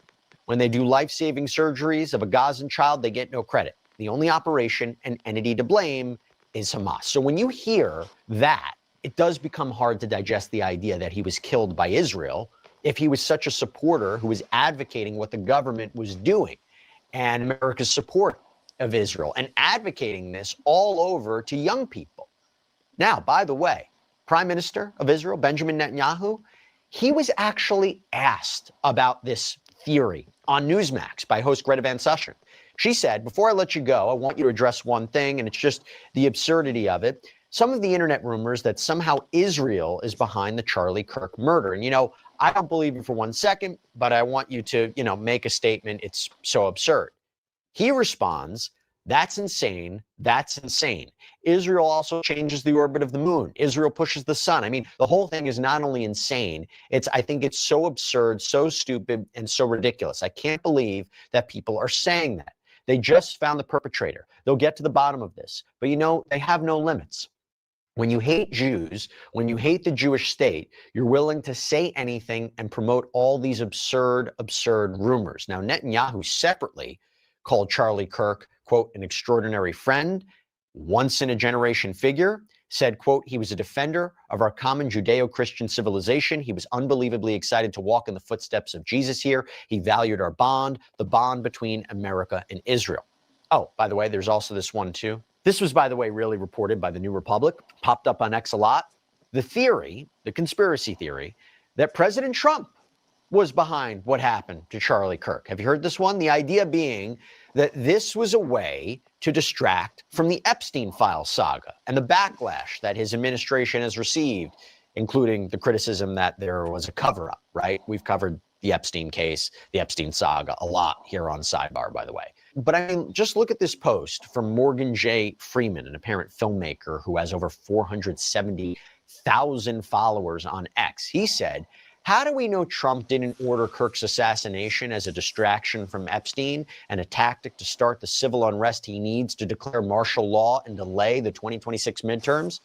That post received more than 2.4 million views and 60,000 likes. And that makes me think about something else. I want to highlight something as we talk about theories and particularly social media. As you know, a theory can spread like wildfire online. You know, it was reported on X. People were throwing out specific names or identities of the potential shooter before the arrest of Robinson. Reuters reported that there was at least one video posted after the Kirk shooting, falsely identifying a man who was 700 miles away as being the suspect. That was actually an arrest video from June, all the way out in California, apparently. There was another of a video of a man running away, suggesting that was Kirk's shooter, but that was from a shooting in Reno, Nevada back in July. The New York Times.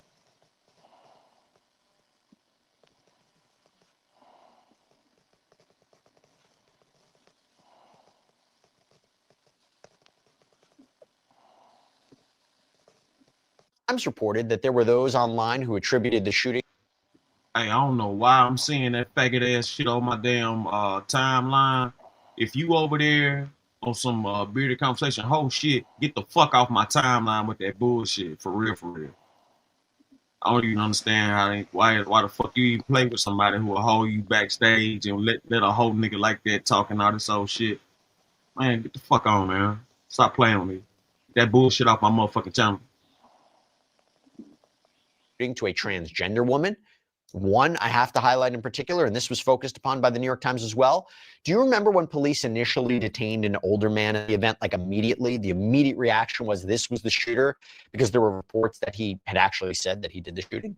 Turns out, that was the allegation. Turns out, according to reporting from the Salt Lake Tribune, that was 71-year-old George Zinn, who law enforcement indicated they took into custody on suspicion of obstruction of justice. He was released, ruled out as being the suspect, ruled out as being the shooter. However, what happened?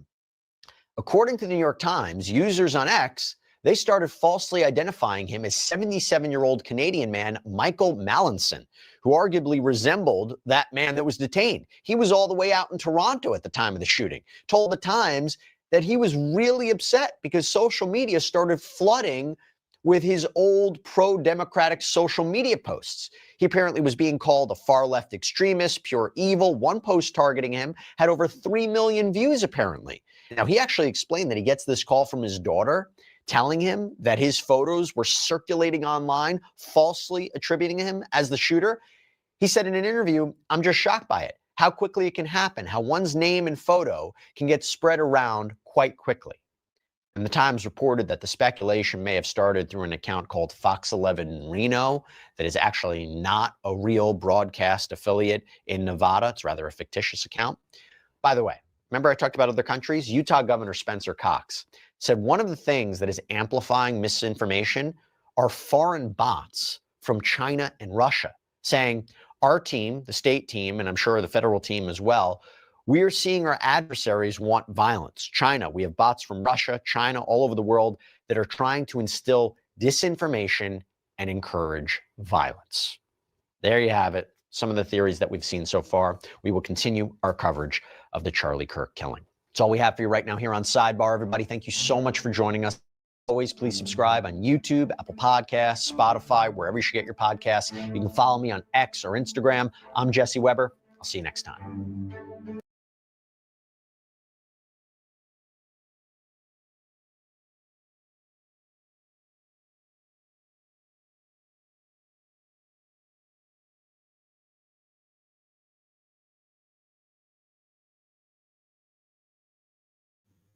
All right, Tyler Robinson, what we know so far, sounds like a passion crime. Sounds like Tyler Robinson was in the heat of passion with his trans lover transitioning over, and he was being harassed, bullied by social media, games, and politics, and he fell in the trick bag.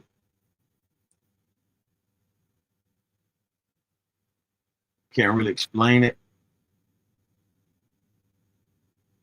but we got to look at the logistics of this. Point A to point B.